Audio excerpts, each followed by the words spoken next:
बिस्मिल्लाहिर्रहमानिर्रहीम, अस्सलामु अलैकुम एंड गुड मॉर्निंग पाकिस्तान। आप देख रहे हैं रोही एट 10 और मैं हूं आपका मेज़बान तिहामा आज़म। नाज़रीन, उम्मीद करते हैं कि आपके दिन का आगाज़ जो है वो अच्छा हुआ होगा। मंडे का दिन है, वीकेंड के बाद पहला दिन है। मंडे ब्लूज़ होते हैं। मंडे के दिन जो है वो काम करने को उतना दिल नहीं करता। सर्दियों का ऐसा ठंडा मीठा सा मौसम है, बंदे का अपनी जो कंबल है, रज़ाई है, उसको छोड़ने का दिल नहीं करता। लेकिन बहरहाल हमने काम पे जाना है, हमने मेहनत करनी है, हमने मुल्क और कौम की तरक्की के लिए भी काम करना है, अपने लिए भी काम करना है।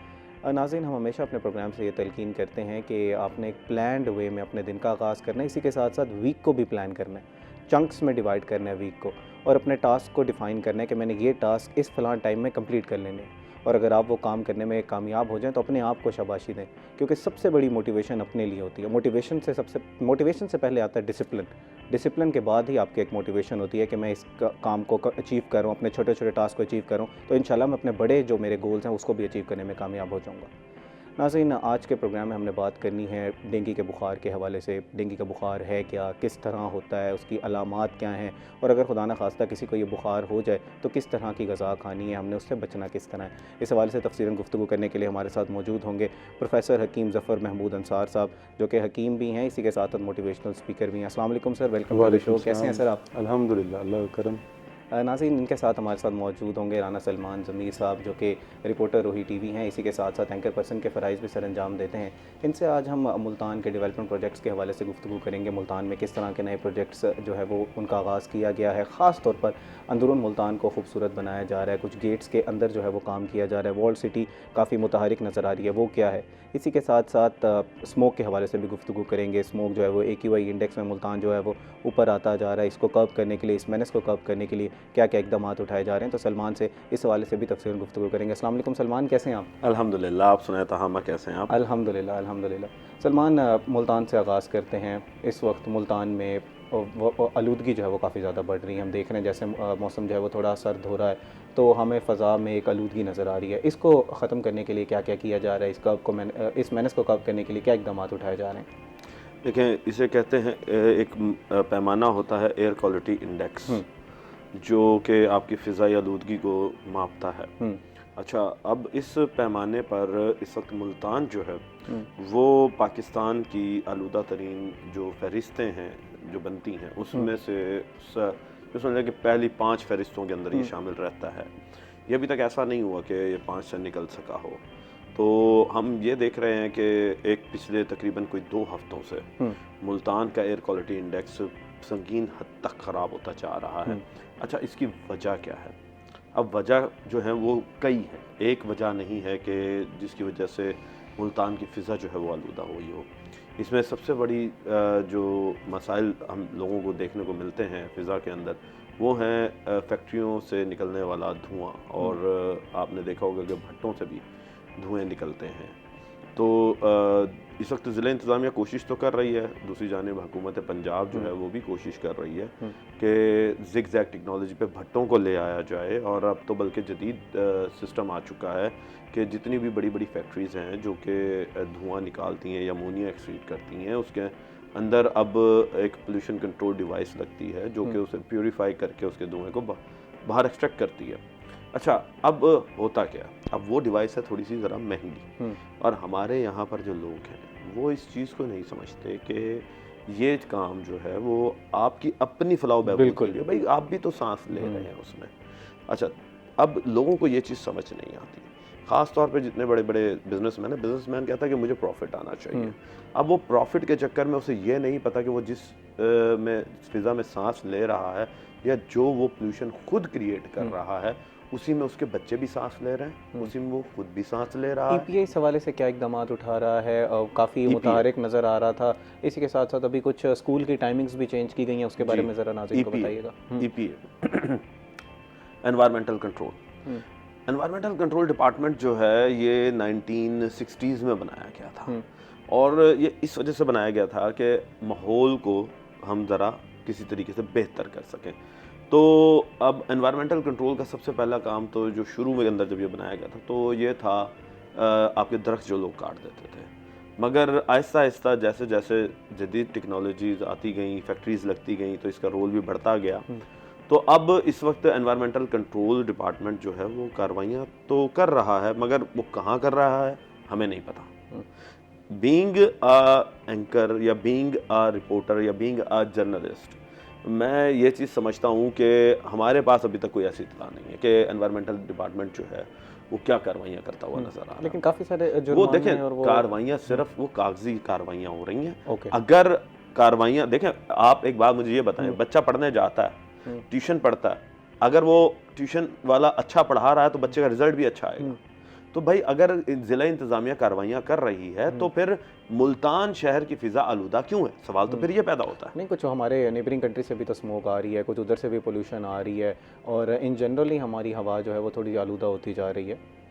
देखें, नेबरिंग कंट्रीज़ से अगर पोल्यूशन आ रही है तो फिर भाई उस हमारे मुल्तान से पहले लाहौर भी आता है, गुजरांवाला भी आता है, और दीगर शहर भी हैं अपर पंजाब के। ठीक है, अगर आप लोअर पंजाब की बात करते हैं तो भाई फिर बहावलपुर है, ठीक है, उसके साथ साथ बुरेवाला है और बहावल नगर है। ठीक है, तो ये बॉर्डर एरियाज हैं, तो वहाँ का एयर क्वालिटी इंडेक्स तो फिर ज़्यादा ख़राब होना चाहिए ना, मगर मुल्तान का उनसे ज़्यादा। आप एक चीज़ ये देखें ना कि मुल्तान का उनसे भी ज़्यादा है। चले, अच्छा, अगर हम बात करें कि कुछ हालात कुछ बेहतर होंगे, अगर आप ग्राउंड रियलिटी जानते हैं, अवाम से ज़रा ताल्लुक़ रखता है, कुछ लगता है कि पिछले सालों के मुकाबले में इस साल कुछ हालात बेहतर होंगे? बेहतर होंगे। और अवाम को मैं एक माज़रत के साथ, आप फिर अगले गैस पे चली जाइएगा, मैं अवाम को सिर्फ ये कहना चाहूँगा ताहमा कि इस चीज़ को सीरियस लें और मास्क का इस्तेमाल करें, बस ये है तलकीन। और ये तलकीन भी की जा रही है मेरे ख्याल है इंतज़ामिया की तरफ से भी और हुकूमत की तरफ से कि आपने मास्क का इस्तेमाल जो है वो लाजमी करना है। डॉक्टर साहब, हकीम साहब, कैसे हैं आप? अल्हम्दुलिल्लाह, आप ठीक हैं? अल्हम्दुलिल्लाह। हकीम साहब, जब भी आप प्रोग्राम में तशरीफ़ लाते हैं हम ज़रा कोशिश करते हैं टेल एक मसले को ज़रा समझने की कोशिश करें, तो आज भी हमारा उसी तरह हम लेके चलेंगे प्रोग्राम को। मुझे ज़रा डिफ़ाइन कर दें कि डेंगू का बुखार है क्या और ये किस तरह होता है? हाँ, ये डेंगू जो है ये एक वबाई मर्ज़ है, एक ख़ास किस्म का वायरस, जो वायरस का नाम जो है वो डेंगू वायरस है। और जिस मच्छर के काटने से ये होता है वो मच्छर जो है, सारे मच्छर वो डेंगू नहीं फैलाते जी। वो एक मखसूस किस्म का मच्छर है, उसकी ख़ास एक कुछ निशानियाँ हैं कि उसके जिस्म पर ब्लैक और वाइट रंग की धारियाँ होती हैं और टांगों के ऊपर भी उसके वाइट और ब्लैक रंग की धारियाँ होती हैं, और उसका नाम जो है एक ख़ास स्पीशीज़ है जी, एडिस कहते हैं उसको जी, एडिस एजिप्टिस। हाँ, एजिप्टिस जो है ना, एजिप्टाई भी उसका नाम, एजिप्टाई भी कहते हैं, एजिप्टिस भी कहते हैं। ये ख़ास किस्म का एक वायरस है, मच्छर है। वायरस का नाम जो है वो डेंगू। तो उसके फैलने से अमूमन होता उन एरियाज़ में है जहाँ मानसून का स्पेल ज़्यादा हो। ओके। जैसा कि हमारे कुछ एरियाज़ हैं जहाँ पे मानसून जो है वो अच्छी बारिशें होती हैं, और उसके बाद क्या होता है कि मानसून के बाद पानी की निकासी का कोई बंदोबस्त नहीं है। कुछ ऐसे इलाके हैं जहाँ पे जो है पानी जो है वो खड़ा ही रहता है और वो जो है स्टेगनेंट वाटर बन जाता है, ख़राब पानी बन जाता है, तो उसके ऊपर इसकी ग्रोथ होती है। और ऐसा मच्छर जब काटता है किसी को तो फिर उसके अंदर ये वायरस इंजेक्ट होता है, तो उसके अंदर फिर इसकी अलामात जो है वो ज़ाहिर होती हैं। तो बुखार जो है उसमें से एक अलामत है, ठीक है। इसके अलावा और भी बहुत सारी अलामात हैं। क्या अलामात हैं डेंगू के बुखार की? बुखार की अलामात, इसकी डेंगू जिसको हो जाता है उसकी अलामात में ये है कि उसके गम्स यानी कि मसूड़ों में से खून आता है। अच्छा। उसके नाक में से खून आता है, यहाँ तक कि उसके स्टूल में, उसके पेशाब में भी खून आता है। ठीक है, उल्टी की कैफियत होती है, मतली की कैफियत होती है, और जिस्म के अंदर शदीद किस्म का दर्द जो है ना, नकाहत, उसकी ये अलामात हैं। ठीक है। और जो है ये सवियर किस्म का हो तो फिर बंदा जो है बिल्कुल ही ऐसे हो जाता है कि जैसे ऐसे बेसुध पड़ा होता है। अच्छा, ये जो आपने खून आना और डिफरेंट अज़ा से आपने बताया कि खून आ रहे हैं हमारे, तो वो आखिरी स्टेज जब आपको डेंगू बिल्कुल हो गया है, या ये वजूहात किसी और बीमारी की भी हो सकती हैं और इसकी तशख़ीस जो है वो एक डॉक्टर ही करेगा? नहीं, उसकी मैं आपको थोड़ा सा अर्ज़ कर दूं कि आया जो है ना, इसका एक इस मर्ज़ के फैलने का एक प्रोसेस है जी। इसका जो वायरस है ना, डेंगू वायरस, ये जब किसी इंसान के ऊपर अटैक करता है तो उसका अटैक जो होता है वो हड्डियों का जो बोन मैरो है जी, गूदा, तो उसको जाके मुतासर करता है। अच्छा। हड्डियों के गूदे को, बोन मैरो को जाके मुतासर करता है, जिसकी वजह से प्लेटलेट्स जो हैं वो उनकी तादाद जो है वो जिस्म के अंदर कम हो जाती है। ओके। अब प्लेटलेट्स क्या हैं? प्लेटलेट्स जिस तरह रेड ब्लड सेल्स हैं, वाइट ब्लड सेल्स हैं, खून के अंदर जो खुलियात हैं उनमें से एक जो है खुलिया जी। सेल जो है वो प्लेटलेट्स भी होते हैं। और इनका फंक्शन क्या है? इनका फंक्शन है कोगुलेशन ऑफ ब्लड, ठीक है। यानी कि खून को जमाना, जी। इंजमाद खून, यानी कि खून को जमा देना। कहीं से आपको कट लगा और थोड़ा सा खून बहा, फिर उसके बाद वो जगह हील अप हो गई जी, वहाँ पे क्लॉट आ गया। अब वो क्लॉट कैसे बना? वो प्लेटलेट्स की वजह से बना, ठीक है। अच्छा, अब जिसके अंदर प्लेटलेट्स की कमी हो गई, अब इसका मतलब है कि उसके ब्लड जो है जहाँ से भी निकलेगा वो रुकेगा नहीं, जी, हील नहीं होगी बॉडी, हील नहीं होगा, मतलब क्लॉटिंग नहीं होगी। ऐसे ही वो मसूड़ों में से खून निकलना शुरू हो जाएगा। नाक की झिल्ली क्योंकि बहुत पतली होती है, इसके अंदर जो है ना सफिशेंट ब्लड सप्लाई होती है, तो वहाँ से खून निकलना शुरू हो जाएगा। इसी तरह छोटे पेशाब में से भी। तो बेसिक जो रीज़न है वही प्लेटलेट्स की जो है वो तादाद जो है जिस्म में कम हो जाती है। उस कम होने की वजह से वो खून के जमने का अमल जो है वो मुतासर होता है। ठीक है। इसका इलाज किस तरह किया जा सकता है? अगर अर्ली सिम्टम्स, जैसे अगर अब खुदा न खास्ता मुझे हो जाता है, अगर मुझे इस तरह के अर्ली साइंस नज़र आ रहे हैं, तो उसके बाद मैंने क्या करना है? मैंने हकीम साहब के पास आना है, या मैंने फ़ौरन जो हमें बताया गया है हुकूमत की तरफ से डेजिग्नेटेड वार्ड्स बनाया गया वहाँ भागना है? कहाँ जाना है मैंने? उसके बाद क्या करना है मुझे? जैसे ही अर्ली सिम्टम्स नज़र आ गया मैंने क्या करना है? उसके बाद सबसे पहले तो अपने आप को आप सेपरेट कर लें। ओके। और अपना जो एनवायरनमेंट है ना उसको बिल्कुल क्लियर कर दें। ओके। ठीक है ना, ऐसा एनवायरनमेंट हो जहाँ पे बाहर की जो है वो इंसेक्ट्स वगैरह जो अंदर ना आ सकें, ख़ास तौर पर ऐसे मच्छर जो है। और होता इसी वजह से हमारी अपनी कोताहियों की वजह से कि हम जो है वो अपने एनवायरनमेंट को साफ़ नहीं रखते। अपने घर के अंदर जो है पौधे होते हैं, पानी देते हैं तो वो पानी खड़ा रहता है। बाज़ बर्तन ऐसे होते हैं जिस तरह अमूमन गर्मियों के अंदर लोग जो है वो कूलर चलाते हैं और फिर जब सीज़न ऑफ होता है तो उसका पानी नहीं बिल्कुल, पानी उसी में खड़ा रहता है, पानी उसी के अंदर खड़ा रहता है। और वो क्योंकि कमरे के अंदर वो एक बाज़ कूलर होते हैं जो उसकी विंडो के अंदर फिक्स होते हैं और पानी भी खड़ा है। अब वो बेहतरीन उनकी जो है ना एक अफजाइश हो रही है वहाँ पे। तो इलाज के लिए अच्छा, इलाज जाने से पहले फिर इसी पे गुफ्तगू कर लेते हैं कि हमने फिर बचना कैसे है इससे। चलें इलाज पे हम पहले बाद में जाएंगे, पहले बचाव कर लेते हैं। कुछ वो मार्केट्स में मिलते हैं, एंटी रिपेलेंट्स मिलते हैं, कहा जाता है कि वो अगर आप बॉडी पे लगा लें तो मच्छर जो है वो उससे काटता नहीं है, उससे आप बच सकते हैं। एक ख़ास औकात में इसका क्या मच्छर आता है, या किसी भी टाइम पे भी आपको ये मच्छर काट सकता है? गंदे पानी से होता है या साफ़ पानी पे ये मच्छर आता है? ज़रा तफसीलन बताइएगा। अमूमन होता तो वैसे गंदे पानी पे है। ओके। लेकिन पानी का इस्तेमाल जहाँ भी हो ना, वो इन दिनों के अंदर जब ये सीज़न आता है तो उसको साफ़ कर देना चाहिए, चाहे वो साफ़ हो चाहे वो गंदा हो। तो उसके अलावा एंटी रिपेलेंट जो है वो यूज़ करने चाहिए। और इसके अलावा कुछ रूम स्प्रे भी होते हैं, वो भी यूज़ करने चाहिए। लेकिन जो है ना ऐसे वक्त में जब आपने वहाँ पे सोना है। हकीम साहब इस पर तफसीलन गुफ्तगू करेंगे। नाज़रीन इस वक्त हुआ एक ब्रेक का, हमारे साथ रहिएगा।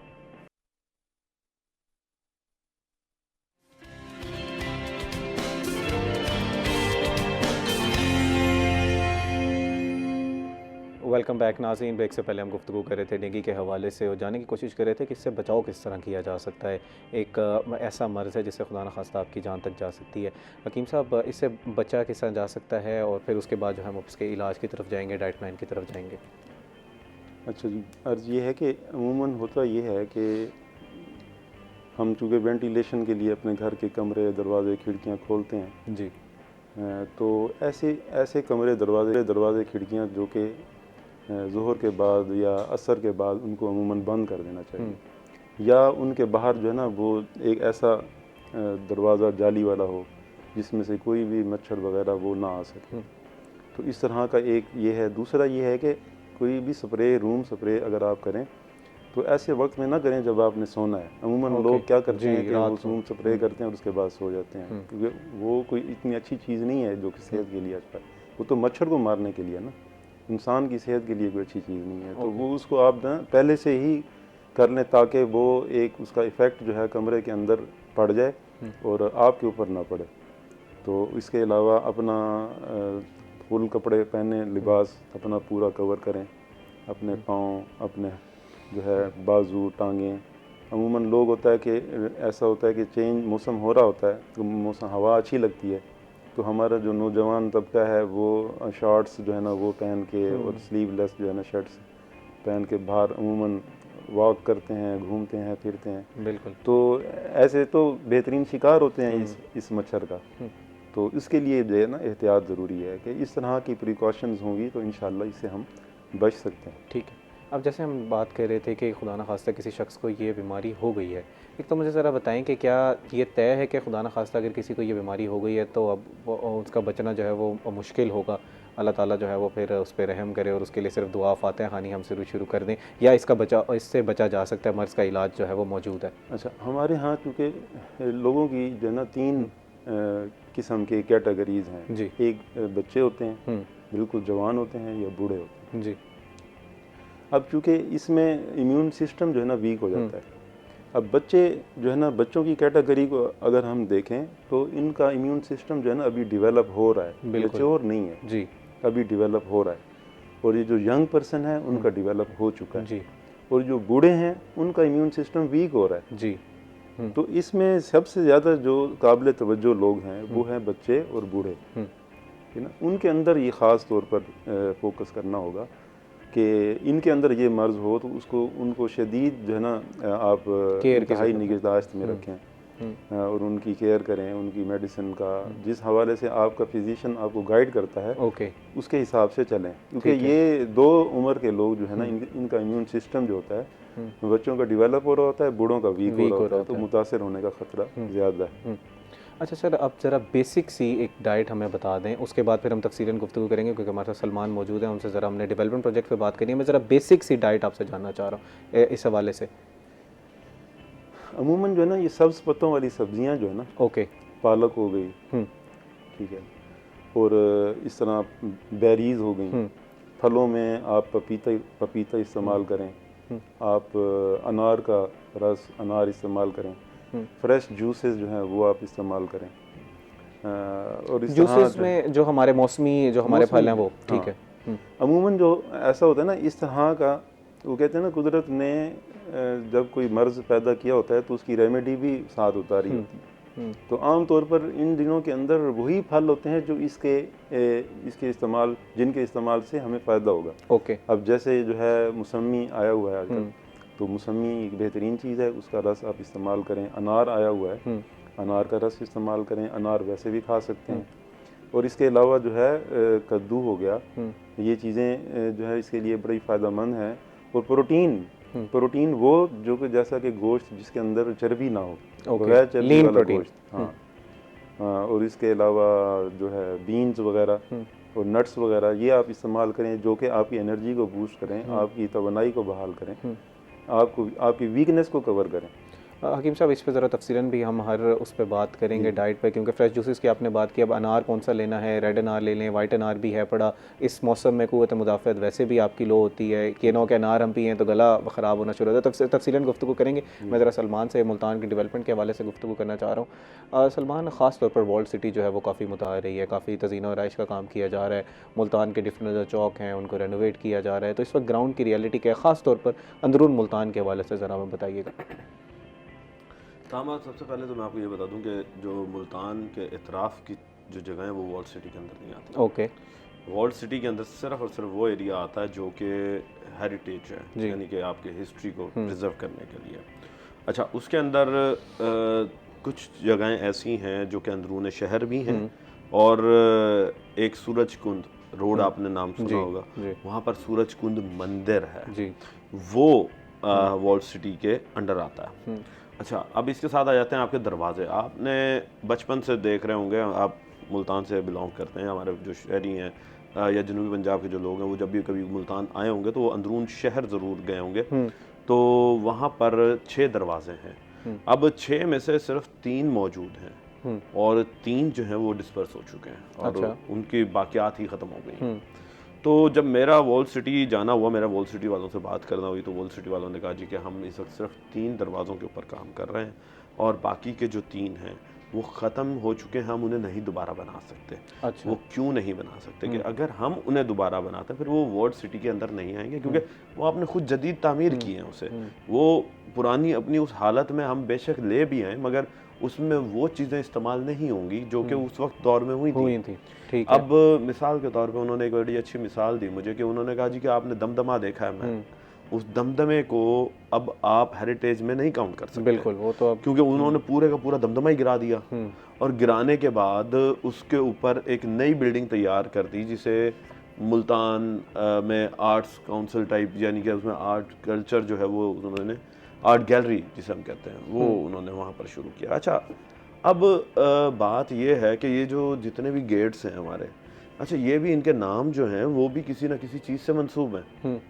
अब मैं आपको ये बता दूं कि हरम गेट जिसे हम कहते हैं, तो वो मंसूब है वहाँ पर जो तकरीबन 1800 से भी पहले की बात है कि यहाँ पर एक जो बादशाह था उसका हरम था।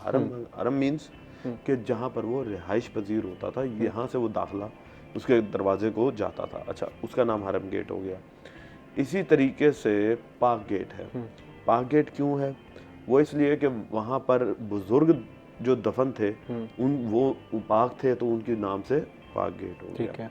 इसी तरीके से दिल्ली गेट है। दिल्ली गेट को दिल्ली गेट इस वजह से कहा जाता है, आपने लाहौर में भी देखा होगा कि दिल्ली गेट लाहौर में भी है। तो दिल्ली गेट को इस वजह से दिल्ली गेट कहा जाता था कि ये दिल्ली की तरफ रास्ता जाता था यहाँ से स्ट्रेट। ठीक है, उस वक्त तो ये रोड्स नहीं होते थे, उस वक्त तो मैदान ही थे ना, तो स्ट्रेट मैदान होते थे, वो दरमियान में से लोग वहाँ निकलते थे। अच्छा, इसी तरीके से आ जाता है लोहारी गेट। तो लोहारी गेट का जो एक हिस्ट्री है वो ये है कि वहाँ पर एक पूरी की पूरी कॉलोनी होती थी लोहारों की, जो कि तलवार वगैरह, क्योंकि पहले तो जंगें इसी पे लड़ी जाती नहीं, तो वो चीज़ें वहाँ पर पाई जाती थी। और बोहर गेट आपका है, तो बोहर गेट जो है वो बोहड़ के दरख्त से मंसूब है। ठीक है, यहाँ पर एक ज़माने में बोहड़ का दरख्त होता था और ये तकरीबन पाकिस्तान बनने से भी अगर हम देखें कि तकरीबन कोई 150-200 साल पुरानी बात है कि इसी बोहर गेट के पास से दरिया चनाब भी बहा करता था। ठीक है, जिसकी वजह से आपने देखा होगा पुल मौज दरिया एक हमारे यहाँ पर इलाका है, जगह जिसे कलमा चौक भी कहा जाता था एक वक्त में। वो पुल मौज दरिया क्यों कहा जाता था? कि वहाँ से दरिया गुजरा करता था, दरिया चनाब पहले यहाँ से गुजरा करता था, इसके ऊपर ये पुल था जो लोग इस दरिया को पार करते थे। तो ये एक छोटी सी हिस्ट्री है। अच्छा, अब इसके ऊपर वॉल सिटी क्या कर रहा है? वॉल सिटी का काम ये है कि उसने जो गेट मौजूद हैं उनको तो वो बचा रहा है, ठीक है, मगर अब आने वाले वक्त में हमारा भी फ़र्ज़ बनता है कि वहाँ पर जब मैं गया हूँ तो मैंने देखा कि अंजुमन ताजरान ने अपने बोर्ड लगाए हुए हैं, लोगों ने तलाशे गुमशुदा के स्टिकर्स लगाए हुए हैं, पोस्टर्स लगाए हुए हैं। भाई आपकी जगह है, आपकी ये देखिए आपकी ये आप एक ये विरासत है, ये जो जितनी भी चीज़ें हैं ये सारी विरासत कहलाती है, और विरासत जो है ना वो किसी की जागीर नहीं होती, तो वो अमानत होती है। इस पे तो जुर्माने भी काफ़ी संगीन है, वॉल चॉकिंग के ऊपर काफ़ी ज़्यादा कार्रवाइयाँ की जा रही थी एक टाइम पे, तो वो फिर रुक गई हैं आवाम को, या फिर भी डरते नहीं आवाम, रात के अंधेरे में आके कोई ना कोई स्टिकर लगा जाते हैं?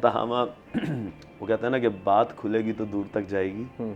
तो जो भी अगर कानून बनाए गए हैं उन पर अगर अमल दरामद हो जाए तो पाकिस्तान बहुत सीधा हो जाएगा, क्योंकि हमारी आवाम को शऊर देने में ना, जहाँ पर पेरेंट्स का किरदार है वहीं पर ही हुकूमत का भी किरदार होता है। कि हमारे ना तो हुकूमत ने हमें कभी शऊर दिया, ना ही कोई ऐसी तालीम दी गई बच्चों को कि शऊर की तालीम दी जाए, और ना ही हमारे पेरेंट्स की तरफ से आई। नाज़रीन, मुल्तान के डेवलपमेंट प्रोजेक्ट्स पे तफसीलन गुफ्तगू करेंगे। जैसे सलमान कह रहे हैं कि कुछ काम जो हैं वो हुकूमत और इंतज़ामिया के करने के, कुछ काम जो है वो हमारे भी ज़िम्मेदारी हैं। इस हवाले से मज़ीद भी गुफ्तगू करेंगे, लेकिन इस वक्त हुआ एक ब्रेक का, हमारे साथ रहिएगा।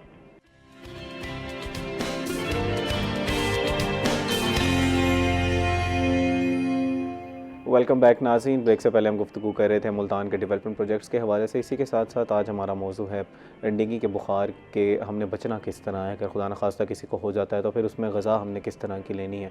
हकीम साहब, आपने मुझे बताया कि हमें एक प्लान दे दिया कि आप अगर इस तरह की डाइट लेते हैं, प्रोटीन रिच डाइट लेते हैं, जूसेस को लेते हैं, तो क़ुव्वत मुदाफ़अत जो है वो कुछ बेहतर हो जाएगी। इसमें आपने जिक्र किया था जूसेस का।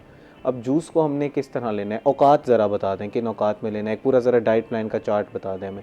अगर हम दिन का आगाज़ कर रहे हैं तो उसमें कुछ लोग दलिए का इस्तेमाल करते हैं, कुछ लोग बहुत हैवी मील लेते हैं, 2 पराठे ले लिए, 4 अंडे ले लिए, तो फिर ज़रा दिन के आगाज़ से हमें समझाइएगा। इसमें जो सबसे पहले तो हम ये देख लें कि क्या नहीं खाना। ओके, तो परहेज़ जो है ना वो सबसे पहले है। ठीक है, इसमें तली हुई चीज़ें जो है ना, जो ऑयली चीज़ें हैं, ग्रीसी चीज़ें हैं, फैट्स हैं, वो आपने नहीं खाने। ओके, क्योंकि उल्टी आ रही है तो वो जो है ना उल्टा ज़्यादा हो जाए। इसमें फिर आप क्या लें, आप सैलेड लें, आप सब्ज़ पत्तों वाली जितनी सब्ज़ियां हैं वो इस्तेमाल करें। ठीक है, ठीक है ना।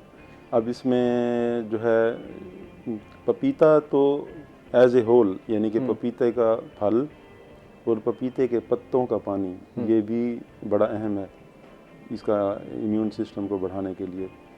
और इसके अलावा कीवी एक फल होता है जी, वो फल जो है इसमें हम ले सकते हैं।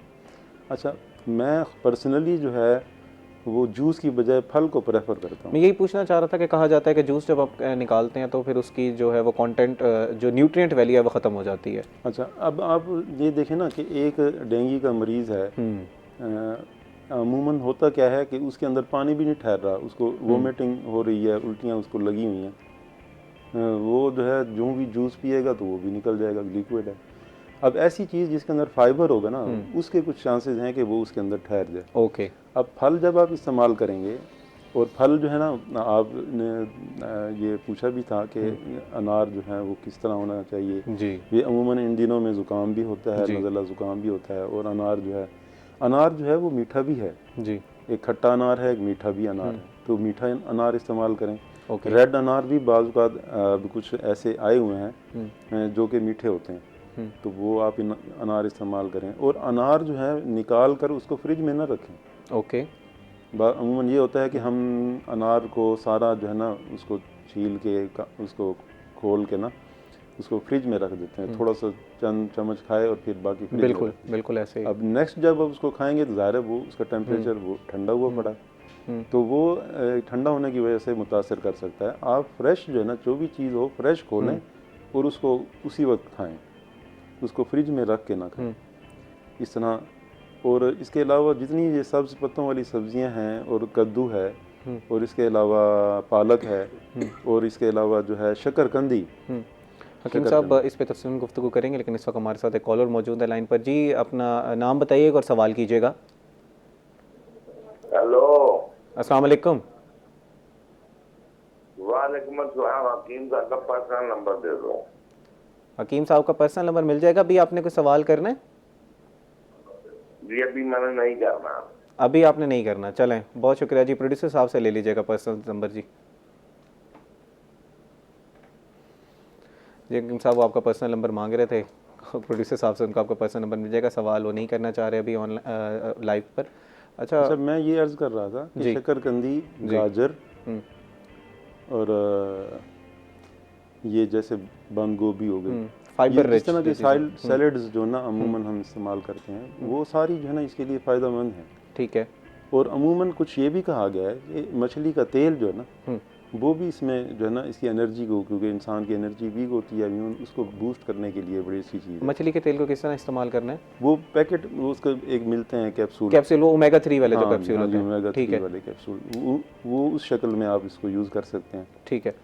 लेकिन जो है ना कोई भी ऐसी चीज़ जो कि मेडिसिन हो, उसको आप अपने कंसल्टेंट के मशवरे से इस्तेमाल करें। मैं यही पूछना चाह रहा था कि लोग ये नहीं अपने तौर पर आप नहीं उसको शुरू करें। अगर आप किसी तबीब का इलाज कर रहे हैं, हकीम का, तो हकीम से कंसर्न करें, रब्ता करें, क्योंकि मुख्तलिफ लोगों की फ़िज़ीक और उनका जो है मिजाज मुख्तलिफ होता है। अच्छा, हकीम साहब जब हम बुखार की बात करते हैं तो अब जिस्म जो है वो वैसे वीक होना शुरू हो जाता है। डेंगू के बुखार में और ज़्यादा आपकी क़ुव्वत मुदाफ़ा जब वो ख़त्म हो जाती है। इस वक्त हमें जिस तरह आपने ज़िक्र किया कि जूसेस की बजाय फूड लेना चाहिए जो फ़ाइबर रिच है।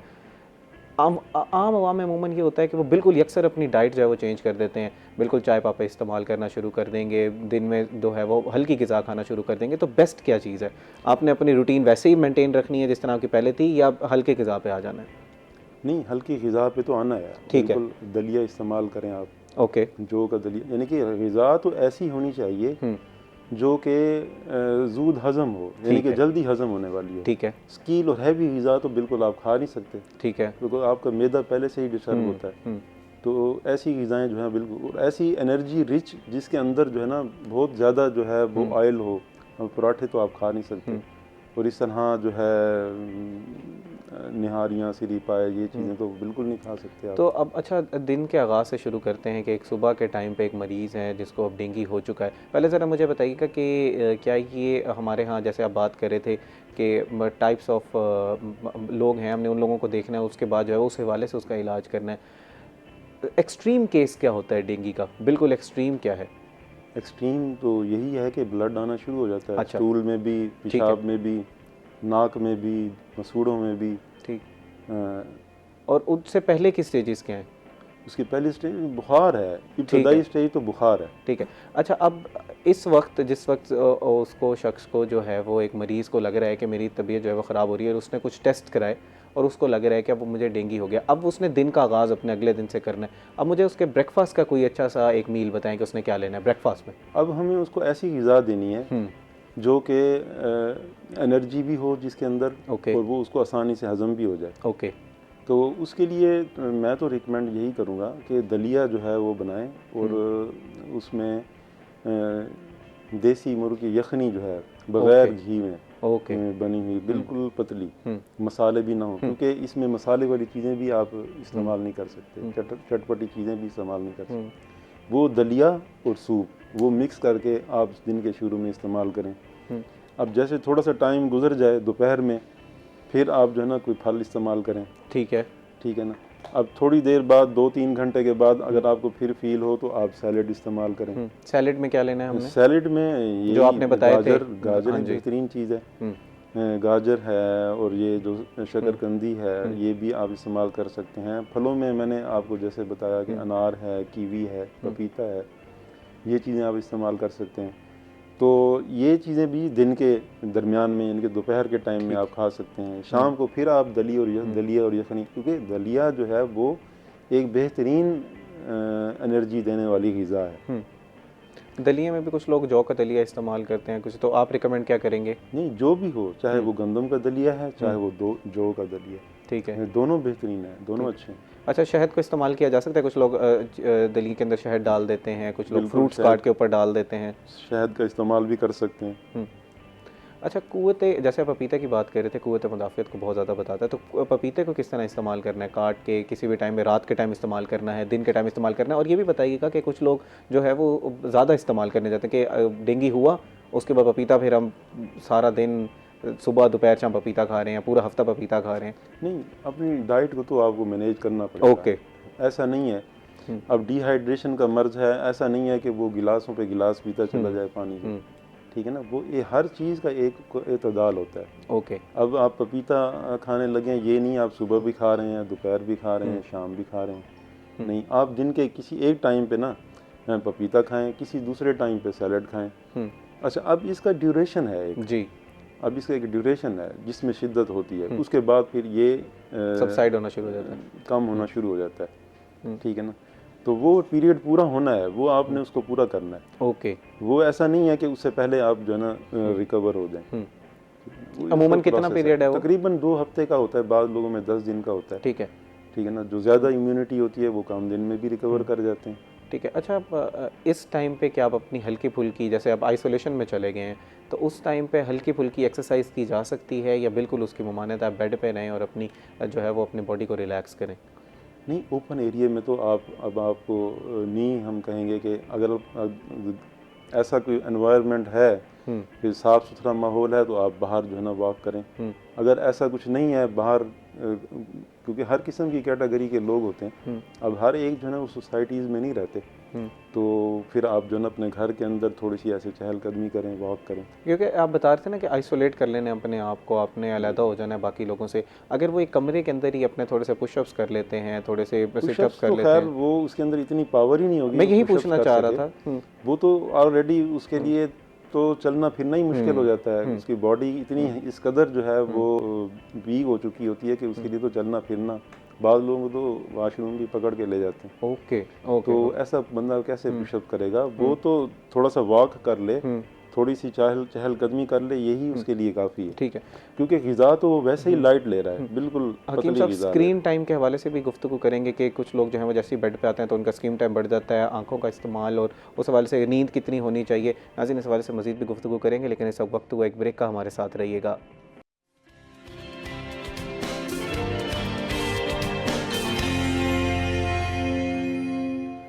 वेलकम बैक नाज़रीन। ब्रेक से पहले हम गुफ्तगू कर रहे थे डेंगू के हवाले से और जानने की कोशिश कर रहे थे कि इससे बचा किस तरह जा सकता है।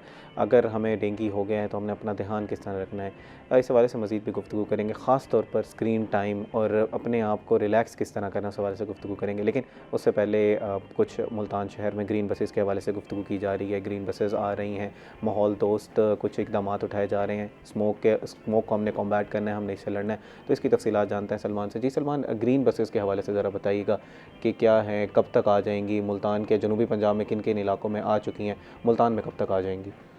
तहमा ग्रीन बसेस जो हैं ये बहुत अच्छा इनिशिएटिव है और पंजाब सरकार जो है इसके ऊपर अब मज़ीद तेज़ी लेकर आ रही है कि ग्रीन एनर्जी को प्रमोट किया जाए, क्योंकि जिस तरीके से पाकिस्तान का क्लाइमेट चेंज हो रहा है तो उसमें हमें बहुत ज़रूरी है कि हम अपनी टेक्नोलॉजी को भी तब्दील करें। और दुनिया क्योंकि तब्दील हो रही है, दुनिया जो है वो इस वक्त इलेक्ट्रिक चीज़ों पर ज़्यादा जा रही है। तो इलेक्ट्रिक बाइक्स आपने देखी होंगी, अब इलेक्ट्रिक गाड़ियाँ भी आप देख रहे होंगे। तो इसी के साथ साथ हम ये भी चीज़ देख रहे हैं कि इलेक्ट्रिक बसेस जो है वो भी अब आवाम के लिए जो है वो मुतारिफ़ कराई गई हैं, जिसमें जनूबी पंजाब की अगर हम बात करते चलें तो सबसे पहला फ़ेज़ जो है वो इसका डेरा गाजी खान में लॉन्च हुआ। और फिर उसके बाद अभी तक का जनूबी पंजाब का सबसे बड़ा प्रोजेक्ट जो ग्रीन बसेस का है वो मुजफ्फरगढ़ में लॉन्च हुआ। मुजफ्फरगढ़ के अंदर अगर हम बात करते हैं मजमूई तौर पर 17 बसेस जो हैं वो उनको दी जानी थी, जिसमें से अभी सिर्फ 12 बसेस जो हैं वो दी गई हैं। अच्छा तहमा, इसमें सबसे अच्छी चीज़ जो मुझे देखने को मिली जब मैं गया था मुजफ्फरगढ़ प्रोग्राम करने, तो वहाँ पर मुझे ये चीज़ देखने को मिली कि ग्रीन बसेस जो हैं वो मुझे टोटल प्योर इलेक्ट्रिक बसेस नज़र आई और दुनिया की state of the art buses जो हैं वो इन्होंने मुतारिफ़ कराई हैं, जिसमें आपको बैठने के लिए बड़ा ज़बरदस्त एक कंफर्ट जोन दिया गया है, एक सीट्स उसकी बड़ी अच्छी हैं। फिर सबसे अच्छी चीज़ कि जैसे कि जनूबी पंजाब आप जानते हैं कि थोड़ा सा आम शहरों से ज़रा बैकवर्ड है और लोग जो हैं वो थोड़ा सा कबाहत फील करते हैं बैठने में चीज़ों में। तो ये चीज़ अच्छी देखने को मिली कि वहाँ पर फीमेल्स के लिए अलहदा कंपार्टमेंट बनाए गए, मेल्स के लिए अलहदा, क्योंकि हम पहले जब देखते थे तो जो प्राइवेट बसेस चला करती थी लोकल, उनमें बड़े इश्यूज़ होते थे फीमेल्स के साथ। और फिर इसी तरीके से अगर खुदा न खास्ता किसी की कोई चोरी हो जाती थी अंदर, क्योंकि पिक पॉकेट्स वाले जो लोग हैं वो भी फिर रहे होते हैं, तो आप जब उसमें ट्रैवल करते हैं तो उसमें कैमरास भी लगे हुए हैं कि कोई भी शख्स जो है वो अब नहीं बच सकता कैमरे की आंख से, उसमें कुछ भी करोगे तो कैमरे में रिकॉर्ड हो जाएगा। अच्छा, फिर दूसरी चीज़ आ जाती है कि एक ये नॉइज़ फ्री है, एनवायरमेंटल कंट्रोल के साथ तो नॉइज़ फ्री है, बिल्कुल नॉइज़ फ्री हैं और उसके साथ साथ कोई धुआं नहीं है क्योंकि प्योर इलेक्ट्रिक है। इसी के साथ साथ आपको ये भी बता दें कि जो अच्छी चीज़ देखने को मिली है वो है कि इसमें ख़वातीन वो फ्री ऑफ कॉस्ट ट्रैवल करती हैं। अच्छा, students free of cost travel करते हैं, handicaps free of cost travel करते हैं। ओके। जब मेरी मुजफ्फरगढ़ के लोगों से बात हुई तो उन्होंने मुझे यही कहा कि मरीम नवाज़ का बहुत अच्छा इनिशिएटिव है और इसे के रूट्स अलबत्ता कम हैं अभी क्योंकि जाहिर सी बात है अभी मुतारिफ़ हुई है, तो मज़ीद अभी इसमें और बेहतरी आएगी और मज़ीद बेहतरी लाने के साथ साथ इसके रूट्स भी बढ़ाए जाएंगे। अब 12 बसेस जो दी हैं, 5 और इसमें जब ऐड होंगी तो वो फिर रूट्स भी बढ़ा दिए जाएंगे। अच्छा, इसमें एक चीज़ ये है हमा कि अब आ जाते हैं मुल्तान की तरफ ना, मुल्तान को भी ये बसेस का कहा गया, मगर दरमियान में आपको पता है कि सैलाब आ गया था, जिस वजह से ये प्रोजेक्ट जो है वो दरमियान में ही रोक दिया गया था। अब दोबारा हुकूमत पंजाब जो है वो इस पर फोकस कर रही है कि मुल्तान को भी अब बसेस दी जाएं और जो इस वक्त मुल्तान की कैपेसिटी है उसके लिहाज से जो लगता है कि मुल्तान को कम से कम 30 बसेस जो हैं वो दी जाएंगी। और इस क्योंकि मुल्तान की आबादी भी तो ज़्यादा बड़ा शहर है जनूबी पंजाब का, तो यहाँ पर बसेस ज़ाहिर सी बात ज़्यादा ही होंगी। और फिर सबसे अच्छी चीज़ जो होने वाली है वो फिर ये है कि आप जो अब वीडा बस सर्विस देख रहे होते हैं, स्पीडो जिसे हम कहते हैं, वो चल रही हैं तो वो बंद हो जाएंगी क्योंकि वो बहुत ज़्यादा धुआं छोड़ रही हैं। बिल्कुल।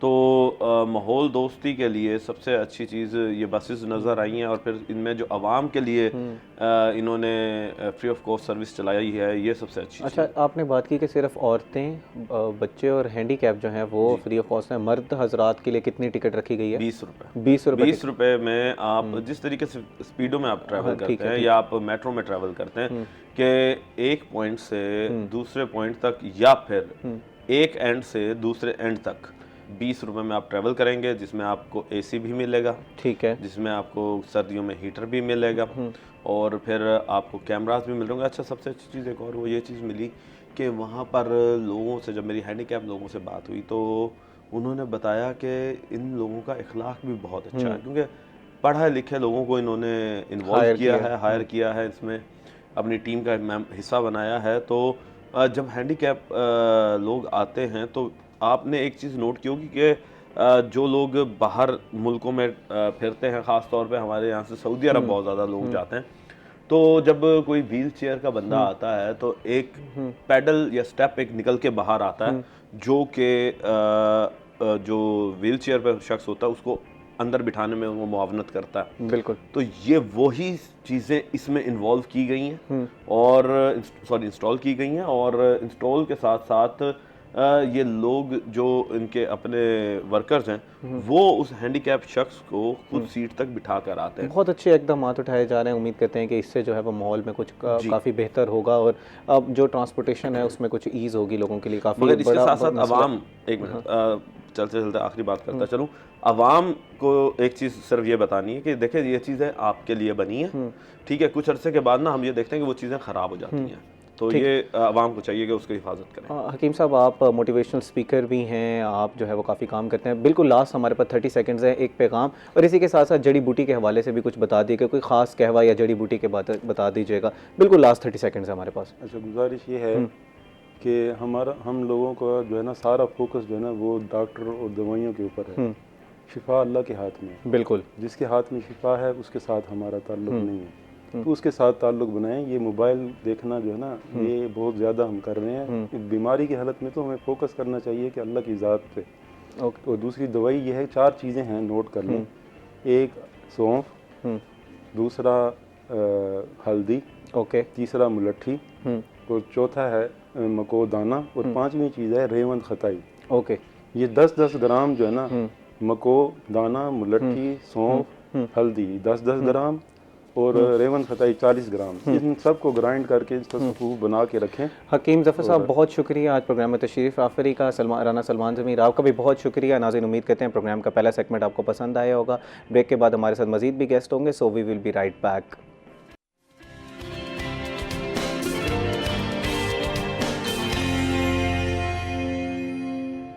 वेलकम बैक नाज़रीन। ब्रेक से पहले हम गुफ्तगू कर रहे थे मुल्तान के डेवलपमेंट प्रोजेक्ट्स के हवाले से। इसी के साथ साथ आज हमने डेंगू के बुखार के हवाले से भी गुफ्तगू की कि किस तरह की डाइट जो है वो हमें हेल्प कर सकती है इसके जब हमने डेंगू के बुखार का जो है वो मुकाबला करना है। नाज़रीन, इस वक्त हमारे साथ मौजूद हैं डॉक्टर अब्दुल गनी साहब, जो कि क्रिमिनल लॉ एक्सपर्ट हैं।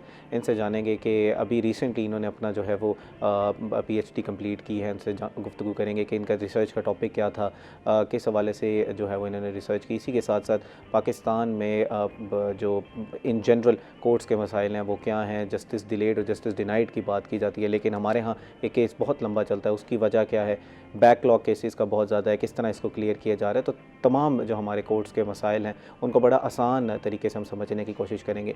इन्हीं के साथ हमारे साथ मौजूद हैं प्रोफेसर मलिक हफीज़ुर रहमान सोया साहब, जो कि एजुकेशनिस्ट है। इनसे गुफ्तगू करेंगे कि बच्चों की तरबियत किस तरह की जा सकती है, ख़ास तौर पर अर्ली स्टेज में बच्चे जो हैं वो जब बिल्कुल कहते हैं कि बच्चा हर चीज़ को एब्जॉर्ब कर रहा है, तो उस वक्त बच्चे को किस तरह जो है वो नशोनुमा की जाए, किस तरह की डाइट दी जाए, किस तरह जो है वो बच्चों को चीज़ों को सिखाया जाए, बिल्कुल बुनियादी तौर पर। इन्हीं के साथ साथ अगर जैसे ही बच्चा बड़ा हो रहा है, कुछ टीन एज में कुछ इस तरह की तबीयत हो जाती है कि बच्चा बगावती तबीयत कुछ पैदा होना शुरू हो जाती है, बच्चा कहता है कि मुझे सारा कुछ पता है दुनिया के हवाले से, तो उस वक्त बच्चे की तरबियत किस तरह करनी है, तो तफसीलन इस हवाले से गुफ्तगू करेंगे। अस्सलाम वालेकुम, कैसे हैं सोया साहब?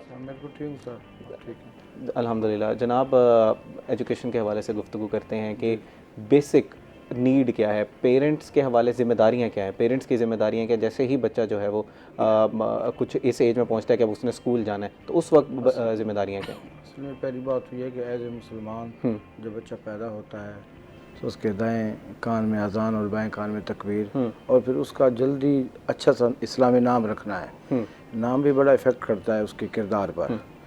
और उसके बाद फिर उसकी तरबियत जो है, बच्चा 80% बच्चा देख के अपनाता है चीज़ों को, तस्वीरें देखना, काम देखना, और उसकी पहली जो ट्रेनिंग है वो घर से हो रही होती है।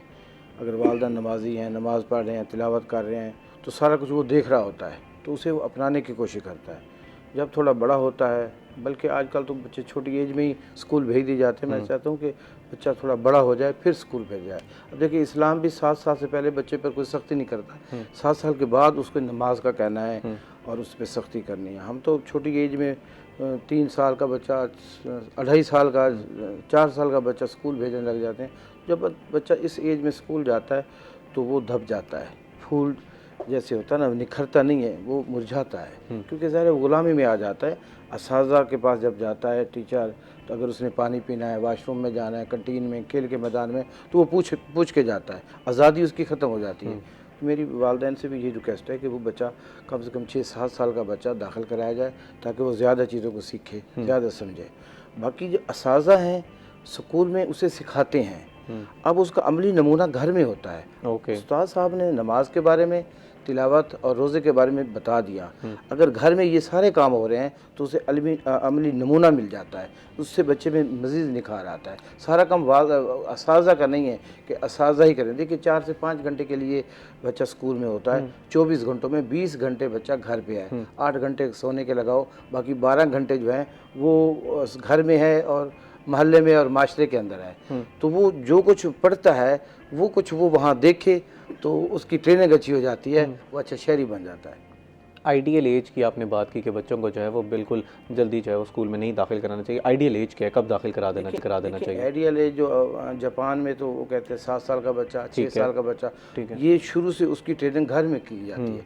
हमारे यहाँ तो ये रिवाज ही नहीं है। हर आदमी, वालदा वालिद दोनों काम कर रहे हैं, तो वो कहते हैं जल्दी जल्दी बच्चा स्कूल चला जाए, तो वहाँ आया संभालें जाए। जब बच्चा अपनी वालदा की ममता से मरहूम हो जाता है ना, फिर वो रिस्पेक्ट भी नहीं करता, उसके अंदर वो प्यार भी नहीं रहता। तो अगर बच्चों को छोटी एज से ही बच्चों को अपने पास रखा जाए, उसकी तालीम और तरबियत, सारा अखलाकियात वगैरह हर चीज़ वो करे, तो फिर बच्चा बहुत कुछ सीख लेता है। असादा तो सिर्फ उसे समझा सकते हैं, उसका अमली मुज़ाहरा जैसे मैंने अर्ज़ की कि वो घर में ही होता है। तो बच्चे को कम ज़्यादा भी जल्दी भेजना तो 5 साल तक भेजें। अब 2.5-3 साल का बच्चा क्या सीखेगा, आप खुद समझते हैं। तो इस एज में तो उसे घर में ही रहना ज़रूरी है। अच्छा, अमूमन हमारे यहाँ 5 साल के बच्चे को दाखिल कराया जाता है, जैसे आप बता रहे हैं कि कुछ प्रैक्टिसेस ये हैं कि पहले जल्दी भी करा दिया जाता है, कुछ देर से भी कराते हैं। अगर देर से कराया जाएगा तो बच्चों को मसाइल पेरेंट्स के लिए होते हैं कि सिलेबस उस तरह कवर नहीं होगा, बच्चा थोड़ा लेट हो जाएगा। असल में वालिदैन अपनी सहूलत को देख रहे होते हैं, वक्ती तौर पे कि बस हमारे जान छूटे, ये वहाँ सीखे। ऐसा होता नहीं है। वक्ती तौर पर उन्हें महसूस हो रहा होता है ये स्कूल में सीखेगा, हालांकि ऐसी चीज़ नहीं है। स्कूल की भी एक एज है, अगर उसी एज के अंदर बच्चा स्कूल में जाएगा तो वो बहुत कुछ सीखेगा। वालिदैन अपनी जिम्मेदारी अदा नहीं करते, वो चाहते हैं कि सारा कुछ असाज़ा करें। असाज़ा के ऊपर भी बोझ होता है। सिलेबस जब मिल जाता है तो उसने वो सिलेबस कंप्लीट करवाना होता है। उसके पास 1 साल है, 6 महीने है, तो उसने उसके सेमेस्टर वाइज इम्तिहान भी लेना है, सिमाही, नुमाही, सालाना, तो उन्होंने उसको कंप्लीट करवाना होता है। उनके पास इतनी टाइम नहीं होता कि वो अखलाकियात पे तवज्जो दें और बाकी चीज़ों पे वो आएँ। तो वो अमली नमूना और सारा काम वो घर में होता है। अगर वालिदैन तवज्जो दें, वालिदैन उनको होमवर्क चेक कर लें, तो बच्चे के अंदर दिलचस्पी पैदा होगी और वो जिम्मेदारी कबूल करेगा। अगर वालिदैन ये काम नहीं करेंगे तो वो फिर आज़ाद हो जाएगा। फिर उसका वो है तो वालिदैन पे जाता है। बच्चे की तरबियत अच्छी नहीं होती तो पूरे माशरे के अंदर फिर वो बोझ बन जाता है। अगर वो और फिर वालिदैन को चाहिए कि बच्चे की दिलचस्पी को देख के फिर आगे की तालीम भी दिलवाएं। तो ये नहीं है कि एक बच्चा मुसव्विर बनना चाहता है तो उसे मुसव्विर आर्टिस्ट बना दिया जाए, ना कि उसे डॉक्टर के लिए वो किया जाए या इंजीनियर के लिए किया जाए। नहीं, उसकी दिलचस्पी के मुताबिक उसे ट्रेन किया जाए, उसे तालीम दी जाए, तो बच्चे अच्छा रिज़ल्ट पैदा करेगा, अच्छा रिज़ल्ट देगा और माशरे का भी अच्छा शहरी बनेगा। अस्सलाम वालेकुम डॉक्टर अब्दुल गनी साहब, कैसे हैं आप? अल्हम्दुलिल्लाह, welcome to the show sir. आपका बहुत शुक्रिया। जनाब, आप एक स्टेनोग्राफ़र हैं, आप सोशियोलॉजी डिपार्टमेंट में सर्व कर रहे हैं, इसी के साथ साथ आपने लॉ करने का फ़ैसला क्यों किया? अब ज़रा इसकी तफसील बताइएगा। और फिर आपने रिसेंटली अपना PhD कंप्लीट किया है, हम ज़रा चाहेंगे कि आपका थीसिस क्या था, किस हवाले से आपने रिसर्च किया? मैं बुनियादी तौर पर नो डाउट कि मैं स्टेनोग्राफ़र हूँ, तो मैंने मुख्तलिफ लॉयर्स के साथ एज अ स्टेनो और जजेस के साथ एज अ स्टेनो काम किया। ओके। उस जगह पे मैंने देखा कि लोगों को इंसाफ नहीं मिल रहा था, लोग मारे मारे इंसाफ के लिए फिर रहे हैं, ठीक है, और जो मजलूम है वो दर बदर फिर रहा है और जो जालिम है वो दंदनाता फिर रहा है। यहाँ पर मजलूम की दादरसी नहीं है और जालिम को कोई पूछने वाला नहीं है, जिसकी वजह से लॉलेसनेस बहुत सारी ज़्यादा है, लूज ऑफ कॉन्फिडेंस है ऑन द जुडिशियल सिस्टम है हमारे ऊपर। तो ये जो बेसिक रीजंस थी जिसने मुझे मोटिवेट किया कि मैं लॉ की तरफ आऊँ और रिसर्च करूँ और ऐसे फैक्टर्स ढूंढ के बताऊँ कि जिससे हमारी अदलिया मुतासर हो रही है, ताकि उनके ऊपर काबू पाके हम अपने judicial system of the Pakistan को अपने अच्छी लिस्ट के अंदर अपने आप को शामिल कर सकें और अपने आप को इम्प्रूव करके हम अपना जुडिशियल सिस्टम दुनिया के बेहतरीन निज़ामों में शामिल कर सकें। This is the basic reason. Okay, क्या टॉपिक था आपके रिसर्च का, आपने किस हवाले से रिसर्च की? Backlog of criminal cases, a legal analysis to the criminal justice system of Pakistan. मेरा बुनियादी तौर पर था कि पाकिस्तान में फौजदारी केसेस का इल्तवा, इसके ऊपर मेरी डिबेट थी, ये मेरी रिसर्च थी। इस पे मैंने रिसर्च करके अपना फैक्टर्स को पॉइंट आउट किया और फर्दर ये था कि मैंने इंटरनेशनल पीएचडी की है अल्हम्दुलिल्लाह। ओके। और ये भी टाइटल अल्लाह पाक ने मुझे दिया है कि I am the first stenographer of the Pakistan. Okay, माशाल्लाह। कि जिसने फॉरेन कंट्री से क्रिमिनल लॉ में पीएचडी की है। ओके, अच्छा, इसमें आपका कंक्लूजन क्या था जब आपने अपनी रिसर्च को कंप्लीट किया, क्या कंक्लूड किया? उसके अंदर 2-3 चीज़ें थी कि जो कंक्लूजन थी कि केसेस बैक इल्तवा का शिकार क्यों होते हैं, ठीक है ना। उसके अंदर मैंने 3 चीज़ों को फोकस किया, पुलिस, प्रोसिक्यूशन और अदलिया। ओके, ठीक है। पुलिस की तरफ से जो उनकी प्रॉब्लम्स थी उनको मैंने हाईलाइट किया, प्रोसिक्यूशन की जो थी आगे चल के हम इसको डिस्कस करेंगे, उनको फिर मैंने हाईलाइट किया, और जो कोर्ट्स की तरफ से थी उनकी तरफ से इन तमाम को हाईलाइट करने के बाद फिर मैंने कंक्लूड निकाला था कि प्रॉब्लम यहाँ पर आ रही है कि हमारा जो जुडिशियल सिस्टम है वो अंडर द प्रेशर काम कर रहा है। ओके, ठीक है। इसके ऊपर एक्सटर्नल प्रेशर भी है और इंटरनल प्रेशर भी है। ओके, ठीक है। अगर इन चीज़ों को आप रिमूव कर दें तो हमारा सिस्टम कदरे बेहतर हो सकता है। ओके। और इसके अलावा मैंने और काफ़ी सारे फैक्टर्स लिखे। सर, बुनियादी तौर पर आप अगर देखें कि हमारी पुलिस, प्रोसिक्यूशन और जजिस, इनके अपने अपने डिपार्टमेंट्स के अंदर इनकी तादाद ही पूरी नहीं है। मैं उसी तरफ आ रहा हूँ। अब एक एक सेक्टर को उठाएंगे कि पुलिस के क्या मसाइल हैं, उसके बाद प्रोसिक्यूशन के क्या मसाइल हैं, और जुडिशियल सिस्टम के कोर्ट्स के जो हैं वो किस तरह के क्या मसाइल हैं। पुलिस सिस्टम की बात करते हैं कि जहाँ से बिल्कुल एक तफ्तीश का आगाज़ होना है, वहाँ पर क्या मसाइल हैं? तफ्तीश का जो आगाज़ होता है ना, वही हमारे लिए एक प्रॉब्लमेटिक है। चले, तफ्तीश तो है ना, ये तो एक थोड़ा सा सानी मैटर है। आपका बैकलॉग ऑफ द केसेस जो है ना, आपके जुर्म के साथ ही शुरू हो जाता है। ओके। फॉर एग्जांपल, एक क्राइम हो गया है, उसकी एफआईआर को लॉन्च कराने के लिए एफआईआर लॉन्च नहीं होती यहाँ पर, ये एक प्रॉब्लम है। ठीक है। और उसके अंदर कुछ फैक्टर्स हैं लॉन्च ना होने के, और लॉन्च प्रॉब्लम्स जो हैं वो हैं। और बाज़ औक़ात ऐसा भी होता है कि केस फैक्टर्स ठीक होते हैं लेकिन एफआईआर दर्ज नहीं हो रही होती है। ओके। तो मैंने हाई कोर्ट की अपना एनुअल रिपोर्ट्स पढ़ी हैं और उसके अंदर रिकॉर्ड शामिल है ये बात कि ये ऑन रिकॉर्ड वहाँ पर बात लिखी हुई है कि कम से कम 3 से 4 लाख केसेस पर ईयर जो हैं वो सिर्फ अदालत के अंदर इस बात पे शामिल होते हैं कि आप कंसर्न एसएचओ को डायरेक्शन दें कि वो हमारा पर्चा दर्ज कर ले। ओके। अगर वो पर्चे टाइम के ऊपर वहाँ पर दर्ज हो जाएं तो ये 3 से 4 लाख केसेस जो अदालत के अंदर जाते हैं, ठीक है, इस्तगासा की सूरत में या कंप्लेंट की सूरत में, प्राइवेट कंप्लेंट की सूरत के अंदर, तो कम से कम ये 3 से 4 लाख केसेस आपके डंप होते हैं, ख़त्म होते हैं, रिमूव होते हैं वहाँ से जाके। बिल्कुल, आपने बेसिक से हमने स्टार्ट किया है। अब अगर ये केसेस नहीं जाएंगे, चलें अगर इस तरह के केस चले भी जाते हैं, वहाँ पर एक बैकलॉग क्रिएट हो रहा है। हमारे यहाँ डिजिटलाइज किया जा रहा है पूरे सिस्टम को।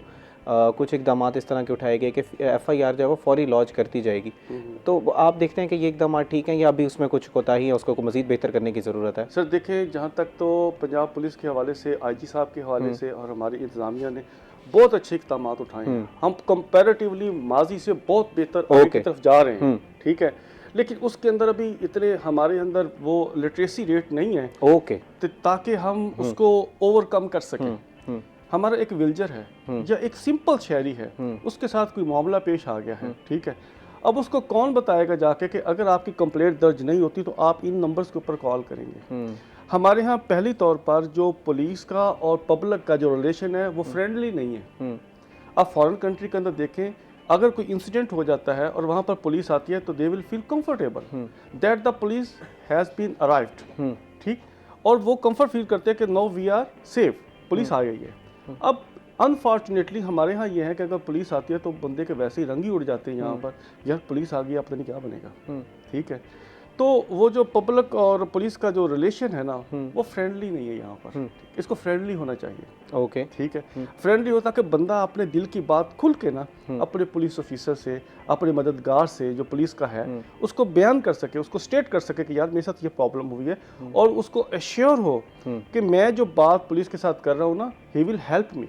ठीक है, he will help me if we talk about the circumstances now, as you said, जैसे आपने कहा कि हालात जो हैं वो कुछ बेहतर हो रहे हैं, हालात जो हैं वो बेहतरी की तरफ जा रहे हैं, इन सिस्टम की तरफ अगर हम बात करें तो यहाँ पर भी कुछ कोताही की ज़रूरत है, क्योंकि मॉडल पुलिस स्टेशंस की बात की गई, फ़ीमेल के लिए अलहदा फ़ीमेल स्टाफ की बात कर दी गई, यहाँ पर कंप्लेंट की जिस तरह बात कर रहे हैं तो पूरे डिजिटल सिस्टम लगा दिया गया कि यहाँ पर एक मुहर्रर मौजूद होगा, जैसे ही आप थाने में एंटर होंगे तो वो एक सर्टन क्लिप्स में आपकी हेल्प करेगा। इस हवाले से मज़ीद भी गुफ्तगू करेंगे। नाज़रीन, तो वो एक ब्रेक का हमारे साथ रहिएगा।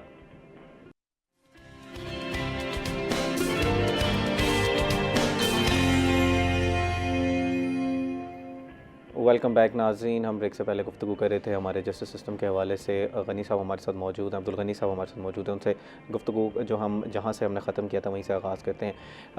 जनाब, हम बात कर रहे थे पुलिस सिस्टम के रिफॉर्म्स की। आपने बात की कि काफ़ी सिस्टम को जो है वो बेहतर बनाया जा रहा है, इसमें जो है वो हम चेंजेस देख रहे हैं, लेकिन अभी भी मज़ीद इसमें कुछ काम करने की ज़रूरत है। लेकिन बहरहाल हम एक सही डगर पर चल रहे हैं और हमारे यहाँ काम किया जा रहा है। अब बात करते हैं प्रोसिक्यूशन की। अब वहाँ पर डिलेज़ किस तरह के हैं जब कोर्ट्स में मामला जाता है, तो उस हवाले से ज़रा बताइएगा। मेजर बात तो ये है कि आपको थोड़ा सा मुझे पुलिस से सहारा लेना पड़ेगा और फिर प्रोसिक्यूशन की तरफ आना पड़ेगा, ठीक है। हमारी जो इस वक्त इन्वेस्टिगेशन है ना वो प्रॉपर तरीके से नहीं होती है, जिसकी वजह से केस की बेस के अंदर ही सुकम रह जाते हैं। Investigating officer is the driver of the criminal case. वो चाहे तो उसको मूव करके बेहतरीन तरीके से एक केस को अच्छा तैयार कर सकता है, वो चाहे तो एक बहुत अच्छे और बेहतरीन केस को ऐसी की तैसी फेर सकता है वो।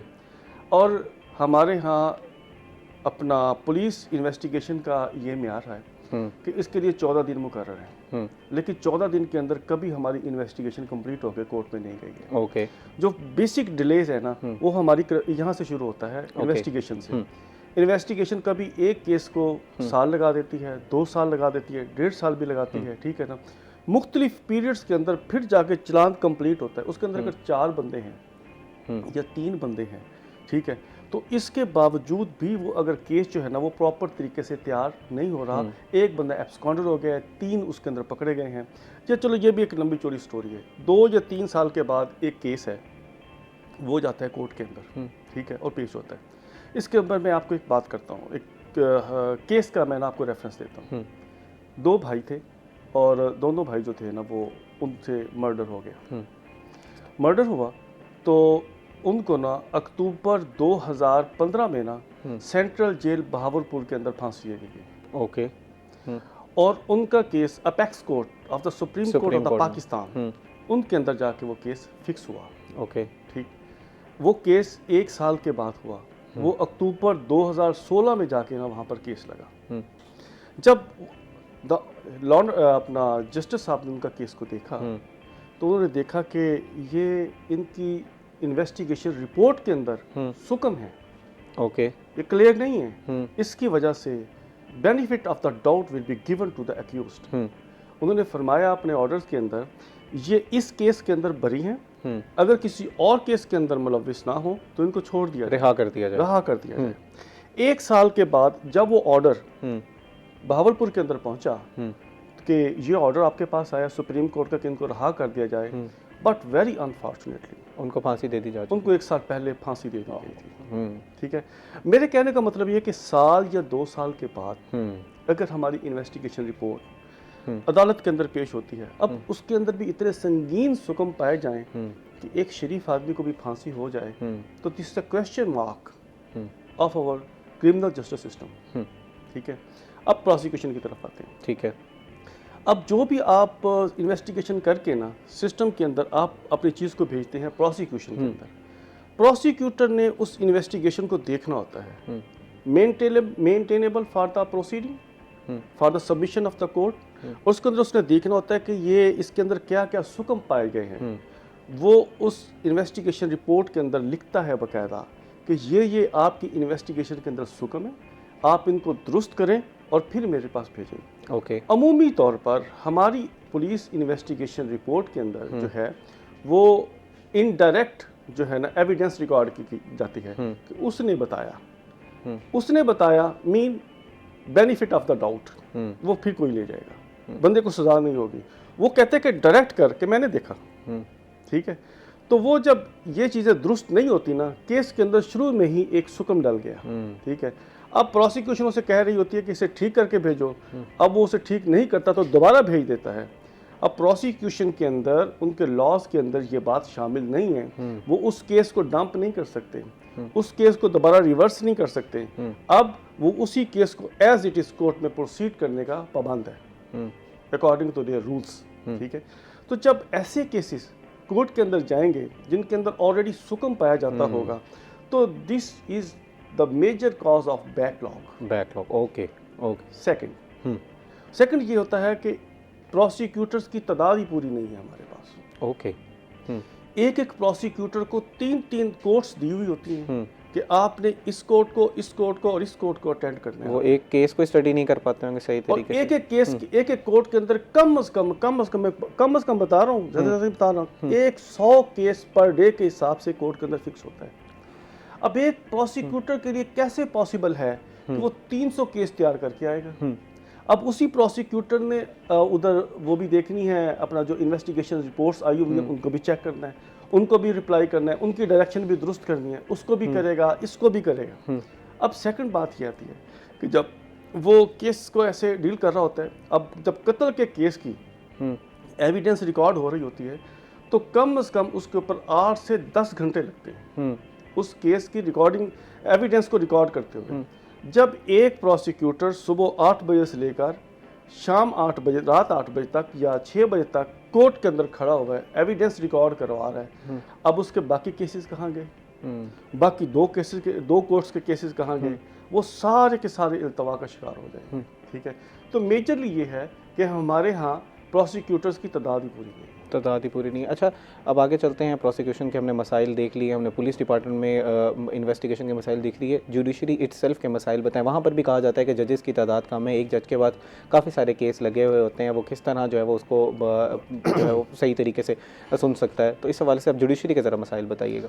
जुडिशरी का मेजर प्रॉब्लम ये है कि वहाँ पर जजेस की तादाद पूरी नहीं है। आप पूरे पंजाब के अंदर किसी एक अदालत को भी मुझे दिखा दें, मसलन Multan district court Multan, high court Multan bench, ठीक है, इनके अंदर जजेस की तादाद ही पूरी नहीं है। ठीक है, फॉर एग्जांपल हमारे पास 100 जज मुल्तान के लिए हैं, सेक्शन पोस्ट हैं, तो उसके अंदर 70 या 80 काम करे तो 20 तो है ही नहीं यहाँ पर। ओके, ठीक है, और प्लस ये होता है यहाँ पर कि सेकंड फैक्टर जो बहुत बड़ा फैक्टर होता है कि यहाँ पर गवाहान जो हैं उनको कॉल किया जाता है, वो नहीं आते अदालत के अंदर, पेश नहीं होते वहाँ पर, फिर डिलेज और डेटें। एक रिपोर्ट के मुताबिक जो पब्लिश होती है यहाँ पर अपना प्रोसिक्यूशन ऑफिस से, उनके मुताबिक अगर 100 बंदों को कॉल किया गया है तो उसमें से 50 बंदे जो है ना उसको अटेंड करेंगे और उसमें से भी 25 बंदों की एविडेंस रिकॉर्ड होगी। ठीक है, अब ये लेवल इस लेवल तक आएगा क्योंकि हमारे यहाँ विटनेस की प्रोटेक्शन नहीं है यहाँ पर। लॉ अगरचे मौजूद होगा but the problem is that कि प्रोटेक्शन नहीं है उसकी। और फॉर एग्जांपल अगर आप घेर के ले भी आते हैं एक गवाह को कि आप आगे गवाही दें, उस दिन कोर्ट किसी वजह से अपना आपकी शहादत को नहीं सुन सकती, स्ट्राइक हो जाती है। ठीक है, और दूसरा वकील ही नहीं आता, एडजर्नमेंट हो जाता है, अर्जेंट केस हो जाता है आपका, ठीक है ना।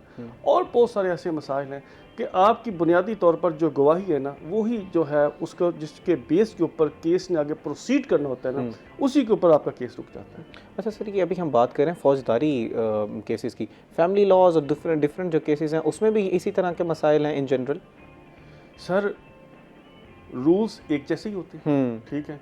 अब फॉर एग्जांपल आप फैमिली कोर्ट की बात कर लें, आप सिविल कोर्ट की बात कर लें, स्ट्राइक हो गया तो क्या होगा, ठीक है। अब इसी बात पे चलो मैं आगे बढ़ता हूँ। लॉयर्स हैं, वो सारे लॉयर्स एक जैसे हैं, ठीक है। मैं ये नहीं की बात करता कि सारे लॉयर एक जैसे हैं, इससे मुराद मेरी है कि उनके सर्कमस्टांसेस एक जैसे होते हैं, ठीक है ना। अब एक लॉयर है, वो 5 वजूहात की बेस के ऊपर कोर्ट में पेश ही नहीं होता।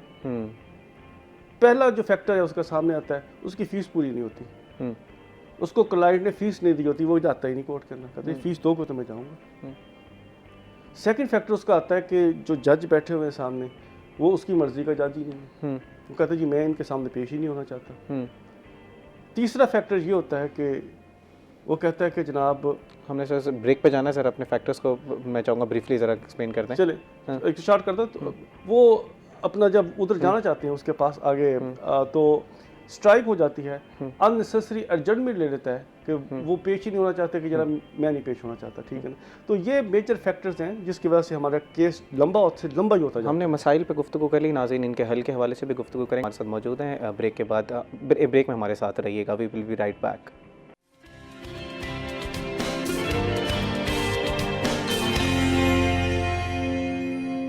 वेलकम बैक नाज़रीन। ब्रेक से पहले हम जुडिशल सिस्टम के हवाले से तफसीलन गुफ्तगू कर रहे थे, उस पर मज़ीद भी गुफ्तगू करेंगे, उनके मसाइल का हल किस तरह निकाला जा सकता है। ख़ास तौर पर सबसे बड़ी वजह जो बताई गनी साहब ने कि यहाँ पर तादाद ही कम है, तो उसको किस तरह पूरा किया जा सकता है। हमारे यहाँ कुछ इकनॉमिक इशूज़ भी हैं, फ़ाइनेंशियल बर्डन भी होता है, इस हवाले से गुफ्तगू करेंगे। लेकिन हमारे साथ जो दूसरे के हफीज़ साहब मौजूद हैं, उनसे ज़रा एजुकेशन के हवाले से गुफ्तगू करते हैं कि बच्चों की तरबियत किस तरह करनी है। जैसे वो बात कर रहे थे कि बच्चों के तरबियत में वालिदैन का किरदार सबसे अहम है, स्कूल और कॉलेज़ पर ये ज़िम्मेदारी नहीं डाली जा सकती, वालिदैन ने अपना किरदार अदा करना है। जनाब वालिदैन का क्या किरदार है? जैसे हम बात कर रहे थे कि एक अर्ली एज में वालिदैन ने बच्चों की तरबियत करनी है, इसमें अब सोशल मीडिया आ गया, बहुत अर्ली एज में स्क्रीन पकड़ा दी जाती है बच्चों को, तो उसका क्या इम्पैक्ट होता है बच्चों पर? असल में सर ऐसा है कि सोशल मीडिया भी यूज़ करना चाहिए, जैसे एजुकेशन के हवाले से ऐप्स हैं। ओके। जैसे कोरोना के दिनों में ये सोशल मीडिया मुतारफ़ हुआ ज़्यादा था, अब काफ़ी सारे स्कूल ऑनलाइन पढ़ा रहे हैं, उसमें सिर्फ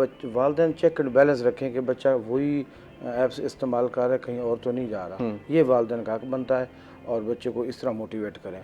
और अगर बच्चा उसी ऐप्स को यूज़ कर रहा है तो उसके लिए वो फ़ायदेमंद होती हैं। किस एज में बच्चे को जो है वो स्क्रीन दे देनी चाहिए? अब देखें सर, मिडिल हिस्से में तो अब शुरू हो चुका है, मिडिल हिस्से में जैसे 8वीं 9वीं 10वीं 11वीं 12वीं, छोटी एज में तो नहीं है।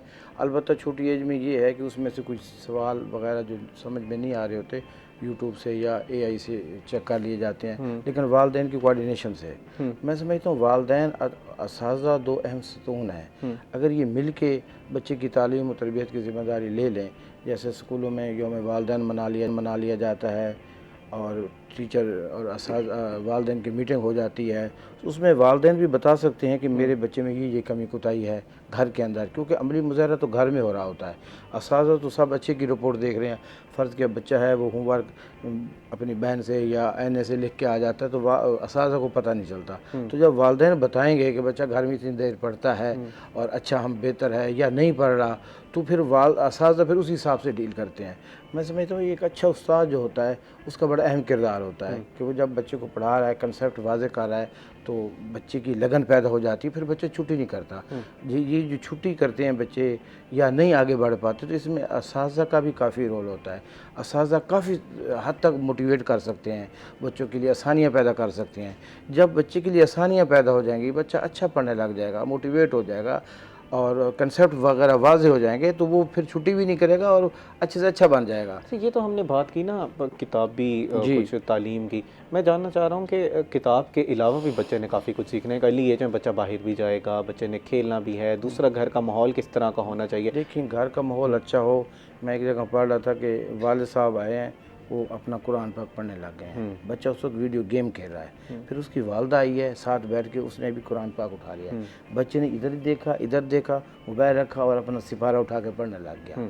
तो मैं समझता हूँ कि वालिदैन तो ऐना है मेन किरदार वालिदैन का है।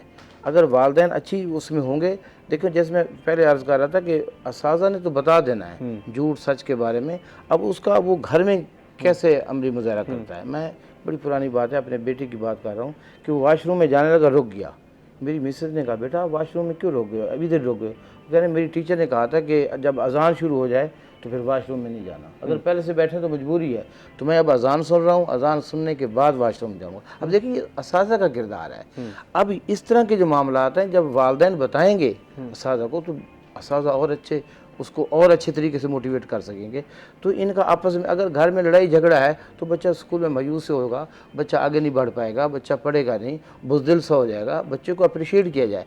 वो कहते हैं ना जिसको घर में सीधा सीधा को और कहोगे महल्ले में से चौधरी रशीद कहा जाए तो ऐसा मुमकिन नहीं है। घर में उसे अप्रिशिएट किया जाएगा, उसे शाबाश दी जाएगी, तब जाके वो माशरे में भी और स्कूल में भी अच्छा किरदार करेगा, अच्छा मोटिवेट करेगा, अच्छा बढ़ेगा, तो अच्छे टेस्ट देगा, तो अच्छी कारकर्दगी दिखाएगा।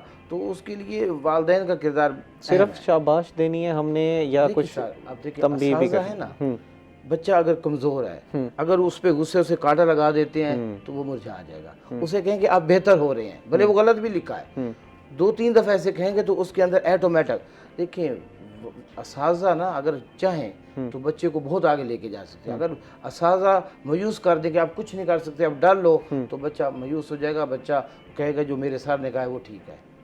अगर उस्ताद कहेगा बच्चे आप बहुत अच्छे हो, माशाल्लाह पहले की निस्बत आपका टेस्ट अच्छा है, चले 1% भी अच्छा नहीं है, लेकिन दूसरे दिन आप देखेंगे कि उसका टेस्ट काफ़ी सारा अच्छा होगा, जहाँ वो 0 ले रहा था वहाँ 10, 15, 20 नंबर लेगा।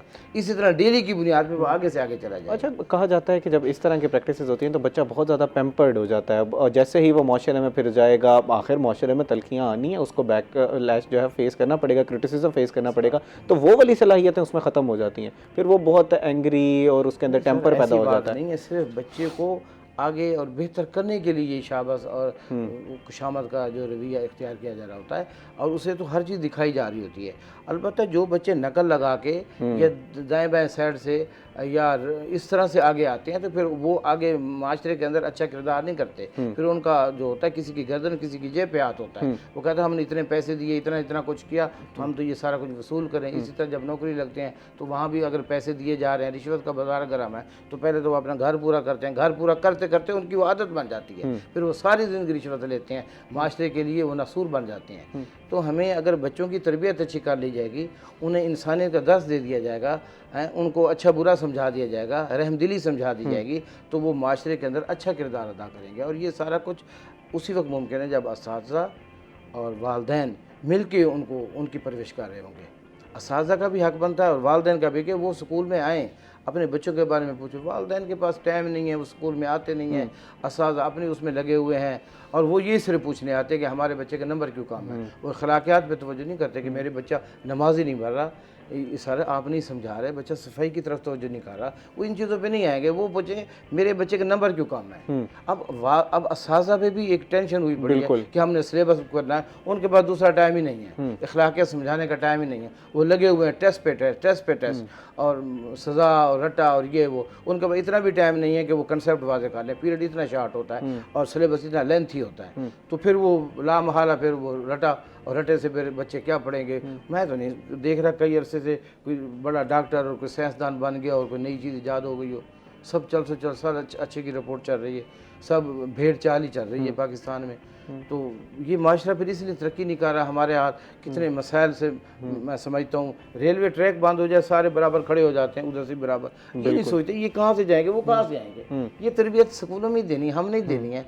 तो ऐसे अगर कोई खड़ा भी हो जाए तो जब वो दूसरों को देता है तो वो खुद शर्मिंदा हो रहा होता है कि यार मुझे घंटा लग गया खड़ा हूँ और इनका ये हाल है। तो अगर सारे लोग कानून की पाबंदी करेंगे तो मैं समझता हूँ हमारा माशरा बेहतर होगा, माशरा बेहतर होगा तो हमारा मुल्क तरक्की करेगा। तो ये सारी बुनियाद स्कूल से और घर से है। अच्छा, स्कूल में नंबर लेना भी बहुत इंपॉर्टेंट है, नंबर लेना है, बच्चों ने पढ़ना है, आगे मेरिट के उस बेस बनेगा। इसी के साथ साथ एक टाइम होता था स्कूल में क्रिएटिव पीरियड, क्रिएटिव उसके लिए पीरियड रखे जाता था, क्रिएटिव पीरियड होता था, पीटी के पीरियड होते थे, वहाँ पर बच्चे जो है वो खेल के मैदान में जाते थे, वो अब कम क्यों हो रहे हैं, उसकी वजह क्या है? खेल के मैदान भी ख़त्म किए जा रहे हैं और पीटी साहब भी भर्ती नहीं किए जा रहे हैं। पहले असेंबली का एक निज़ाम था, विसल बजते सारे बच्चे, बिल्कुल अब तो असेंबलीज नहीं हो रही, उसमें दुआ लपियाती तराना सारा कुछ होता, अब तो है ही नहीं। ख़ास तौर पे जो प्राइवेट स्कूल हैं उनकी जगह कम है, वो क्लासों में बच्चे खड़े हो जाते हैं और बस वो तराना हुआ और ये असम्बली हो गई। और गवर्नमेंट में अक्सर ये स्मोक की वजह से, पहले वो पेशावर वाक़या हो गया, उसकी वजह से असम्बली ख़त्म है जी। हम किसी काम को गलती कुताही हो जाए उसे सही नहीं करते, उसे ख़त्म कर देते, बंद कर देते हैं। हमारे अंदर ये बड़ा मामला है। अगर किसी वजह से कोई मिसबिहेव हो भी गया है तो उसके अंदर इस्लाहात बनाई जाए, इस तरह काम किया जाए। इस पर तफसीलन गुफ्तगू करेंगे। इस वक्त हमारे साथ मौजूद हैं ज़ुहैब बुखारी, जो हमें वेजिटेबल और फ्रूट्स के रेट से आगाह करेंगे। जी ज़ुहैब। आज बिल्कुल रोज़ाना की बुनियाद पर जो सब्ज़ी और फलों की कीमतों पे बात होती है, तो उसी तनाजुर में अगर हम आज के भाव की बात करें तो आज भी मुल्तान का जो सब्ज़ी और फलों के हिसाब से भाव है वो काफ़ी तेज़ जो है वो देखने में आ रहा है और उतार चढ़ाव का सिलसिला बहरहाल जारी है। सबसे पहले टमाटर की बात कर लेते हैं। टमाटर की जो कीमत है वो पिछले कुछ दिनों से जो है वो बढ़ती हुई नज़र आ रही थी, लेकिन अब कीमत जो है वो कम हो रही है। इस वक्त मुल्तान की आम मार्केट में जो टमाटर है वो 150 रुपये फ़ी किलो के हिसाब से फ़रोख्त किया जा रहा है, जबकि जो सरकार ने रेट जारी किया है वो 90 रुपये फ़ी किलो मुकर्रर है। इसके साथ साथ अगर हम प्याज की बात कर लेते हैं तो प्याज 140, जबकि सरकारी रेट 125 रुपये मुकर्रर है, और सब्ज़ मिर्च 80, जबकि सरकारी रेट 70 रुपये मुकर्रर है। उसके साथ साथ अगर हम गाजर की बात कर लें तो गाजर जो है वो इस वक्त सेंचुरी पर मौजूद है। ये मतलब कि 100 रुपये फ़ी किलो के हिसाब से फ़रोख्त किया जा रहा है और आने वाले दिनों में इसकी कीमत में इजाफा देखने को मिलेगा, जबकि सरकारी रेट 58 रुपये फ़ी किलो मुकर्रर है। आलू की बात कर लेते हैं। नया आलू मार्केट में आ चुका है और नए आलू की नई कीमत भी सामने आ गई। 110 रुपये फ़ी किलो के हिसाब से फ़रोख्त किया जा रहा है, जबकि सरकारी रेट 90 रुपये फ़ी किलो मुकर्रर है। और बताया जा रहा है कि आइंदा आने वाले दिनों में आलू की कीमत में भी काफ़ी इजाफा देखने में आ सकता है। इसके साथ साथ भिंडी की बात कर लेते हैं। भिंडी 140 रुपये फ़ी किलो के हिसाब से फ़रोख्त की जा रही है, जबकि सरकार ने जो रेट मुकर्रर किया है वो 120 रुपये फ़ी किलो मुकर्रर है। फली गवारा 110, जबकि सरकारी रेट 58 रुपये फ़ी किलो मुकर्रर है। अरबी 130, सरकार का जो रेट है वो 108 रुपये है। जबकि गोभी की बात करें तो गोभी इस वक्त सस्ती फ़रोख्त की जा रही है। उम्मीद है कि आने वाले दिनों में गोभी की कीमत में कमी देखने में आए। तो इस वक्त गोभी 60, जबकि सरकार का जो रेट है वो 48 रुपये फ़ी किलो मुकर्रर है। इसी के साथ अगर हम फिर फलों की बात कर लें तो फलों की कीमतें भी इस वक्त आसमानों से बातें कर रही हैं। आम मार्केट में, गली मोहल्लों की दुकानों में और उसके साथ साथ अस्पतालों में फ़रोख्त होने वाले जो फल हैं, जो फ्रूट हैं, उनकी कीमतों में जो है वो काफ़ी डिफरेंस है।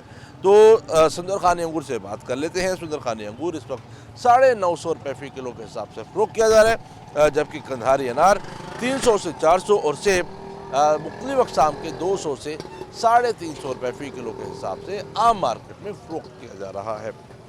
इसके साथ साथ अमरूद की बात कर लेते हैं। तो अमरूद 240 रुपये, पपीता 500 और खजूर 600 रुपये फ़ी किलो के हिसाब से मुल्तान की आम मार्केट में फ़रोख्त किया जा रहा है। आखिर में हम केले की बात करेंगे तो केले जो केले हैं वो भी मुख्तलिफ अक़साम के जो हैं वो हम देख रहे हैं, तो उसी तनाजुर में 80 से 130 रुपये फ़ी दर्जन के हिसाब से मुल्तान की मार्केट में फ़रोख्त किया जा रहा है। तो सरकार के रेट में और आम मार्केट में रेट में वाज़ेह फ़र्क है। तो शहरियों ने मुतालबा किया है ज़िला इंतज़ामिया से कि प्राइस कंट्रोल कमेटियाँ फ़ाल की जाएँ और जो कीमतें हैं उनको सरकार के कीमतों के बराबर जो है वो लाया जाए, ताकि वो भी अच्छी और मुनासिब कीमत के साथ जो है वो अच्छा और मुनासिब जो फल हैं, जो सब्ज़ी हैं, वो ख़रीद कर गुज़र बसर कर सकें। जी, बहुत शुक्रिया ज़ुहैब, आपने तफसीलन आगाह किया कि इस वक्त मार्केट में वेजिटेबल और फ्रूट्स के क्या रेट्स हैं। ख़ास तौर पर आपने इस बात पर जो है वो रोशनी डाली कि एक गैप है जो इंतज़ामिया की तरफ से रेट्स दिए जा रहे हैं और मार्केट के जो रेट्स हैं, इस गैप को ख़त्म करने की ज़रूरत है। एक ही रेट जो देने की ज़रूरत है ताकि आवाम के जो है वो उसकी मुश्किलात में कमी आए। नाज़रीन, इस हवाले से मज़ीद भी हम जो एजुकेशन के हवाले से गुफ्तगू करें तो उस पर मज़ीद गुफ्तगू करेंगे, लेकिन इस वक्त हुआ एक ब्रेक का। हमारे साथ रहिएगा।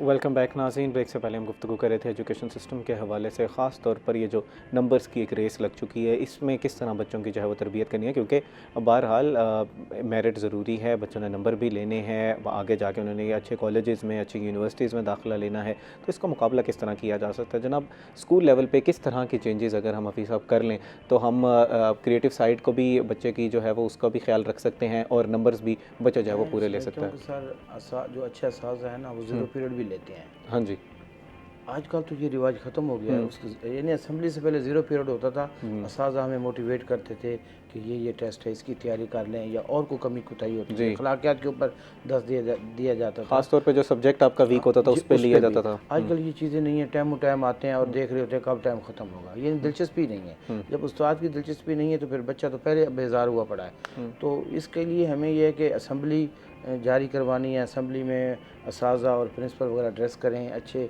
मौजू पे उन पे बातचीत होती रहे तो बच्चे मोटिवेट होते रहते हैं। साथ पे ड्रिल का पीरियड है, उसमें असातिज़ा समझाएं तो बच्चे बेहतर होते हैं। मैं समझता हूँ जितने भी सबक होते हैं ना, मैं देखता हूँ वो किसी न किसी मौजू पे ही होते हैं, ठीक है, वो अच्छाई के मौजू पे ही होते हैं। तो अगर उस पर अगर टीचर अच्छी ग्रिप रखता हो, हमारे यहाँ अलमिया ये है कि असातिज़ा B.Ed M.Ed नहीं है। वैसे गवर्नमेंट की जॉब ही ख़त्म है, प्राइवेट तौर पे लोग लिए जा रहे होते हैं। तो वो जिनको कोई सर्विस ना मिली वो पढ़ाने लग गया, फिर वो क्या पढ़ाएगा।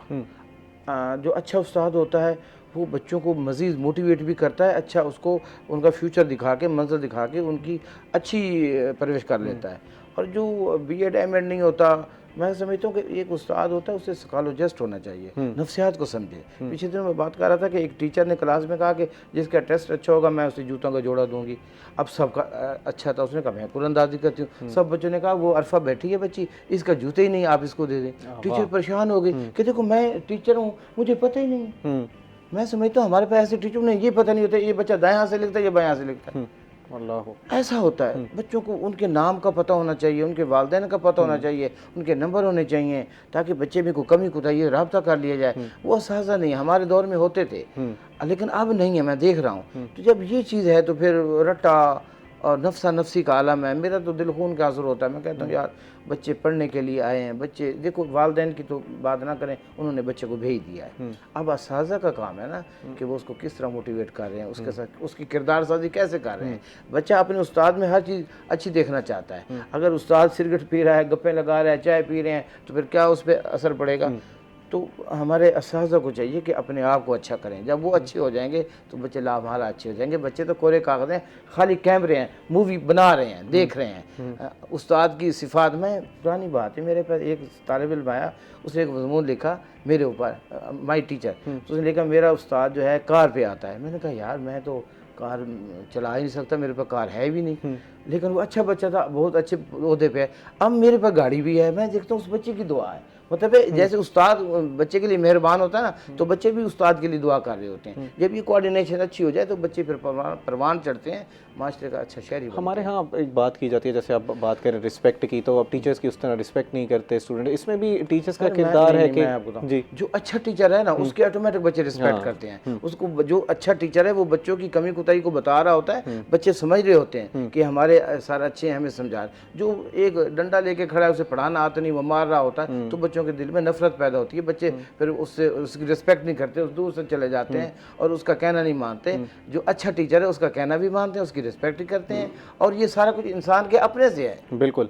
एक जैसे हम कहते हैं अस्सलाम वालेकुम, तो दूसरा वालेकुम सलाम कहेगा। जब मैं अस्सलाम वालेकुम कहते नहीं तो मुझे कौन वालेकुम सलाम कहेगा। असातिज़ा का बहुत अहम किरदार है। एक ऐसा पेशा है, पैगम्बराना पेशा है। यहाँ पर तबलीग करनी है बच्चे की। हमारी पहली आयात ही पढ़ने के ऊपर जो है वो नाजिल की गई, आप सल्लल्लाहु अलैहि वसल्लम पे जो आयात है, तो इस पेशे को बड़ा जो है सिंसियरिटी के साथ पढ़ाना चाहिए। गनी साहब, हम बात कर रहे थे जुडिशल सिस्टम की, हम बात कर रहे थे इसके अंदर क्या मसाइल हैं। अब ज़रा इन मसाइल के हल की बात करते हैं। सारे मसाइल के हल ज़रा ब्रीफली हमें टेक्निकलिटीज़ के बजाय बड़े आसान अल्फाज में समझाइएगा कि अगर आप किसी ओहदे पे होते तो आप किस तरह इन मसाइल का हल निकालते हैं। सिंपल सी बात है सर कि सबसे पहली बात है कि हमारे पास जो जिस जगह पे शॉर्ट फॉल्स है, जिस जगह पे कमी है अपना एम्प्लॉयज़ की, तो वहाँ पर हमें एम्प्लॉयज़ की तादाद को पूरा करना चाहिए। ओके, ठीक है। जैसे कि पंजाब के अंदर एक भी पुलिस स्टेशन ऐसा नहीं जिसके अंदर अपना आपकी पुलिस के एहलकार पूरे हों। यहाँ पर इन्वेस्टिगेशन एक इन्वेस्टिगेटिंग ऑफिसर के बजाय हेड कांस्टेबल का पुलिस वाला भी कर रहा होता है। ये हमारा एक अपना ड्रॉबैक है। ओके, ठीक है। तो पहली बात तो यह है कि प्रोसिक्यूशन हो, जजेस हो, तो इनकी जितनी पे तादाद है वो पूरी की जाए। सेकंड, जो हमारे यहाँ बहुत बड़ा एक लूप होल है वो ये है कि हमारे यहाँ जो है ना लॉस वो बहुत पुराने हैं। मैं अपने सुपरवाइज़र के पास बैठा हुआ था, मलेशिया से मैंने PhD किया, तो उन्होंने भी ऐसे बरतानिया से आज़ादी हासिल की है। तो उन्होंने मेरी बात शुरू करने से पहले, थीसिस लिखने से पहले, उन्होंने अपने सारे लॉज निकाल के मेरे सामने टेबल पे रखे। उन्होंने फरमाया कि ये जो लॉज हैं हमारे पास भी आप वाले ही हैं, लेकिन फैक्टर ये है कि हमने इन लॉज को टाइम के साथ साथ अमेंडमेंट किया इनके अंदर। अब ये हमारे अंदर अमेंडेड शेप के अंदर मौजूद हैं और अब हम इनसे बेटर अचीवमेंट कर रहे हैं बनिस्बत इसके के जो पुराने थे। ठीक है ना। तो अगर लॉज को अमेंडमेंट कर लिया जाए, उसको वक्त के साथ साथ ढाल लिया जाए, तो ये भी हमारे यहाँ क्राइम कंट्रोल के अंदर बेहतरीन मददगार साबित हो सकते हैं। बैकलॉग रिमूव हो सकता है। क्राइम का जो स्टाइल है वो आज से 100 साल पहले और था और आज बिल्कुल डिफरेंट है, लेकिन हमारे पास जो उसको कंट्रोल करने के ला है वो 150 साल पुराने हैं। आज क्राइम की नेचर चेंज हो चुकी है। सेकंड जो मेजर बात है कि हमारे इस मुल्क के अंदर जो कन्विक्शन रेट है वो बिलो 10% है। ओके। जिसकी वजह से हमारे यहाँ क्राइम की रेट बहुत ज़्यादा है। ठीक है। क्रिमिनल ये समझता है कि कौन सी सज़ा होनी है। इसी वजह से लोग जो है ना कानून को अपने हाथ में ले लेते हैं। आप चाइना को देख लें, आबादी के लिहाज से दुनिया का सबसे बड़ा मुल्क है, लेकिन वहाँ पर जो क्राइम रेट है ना 99 पॉइंट समथिंग है।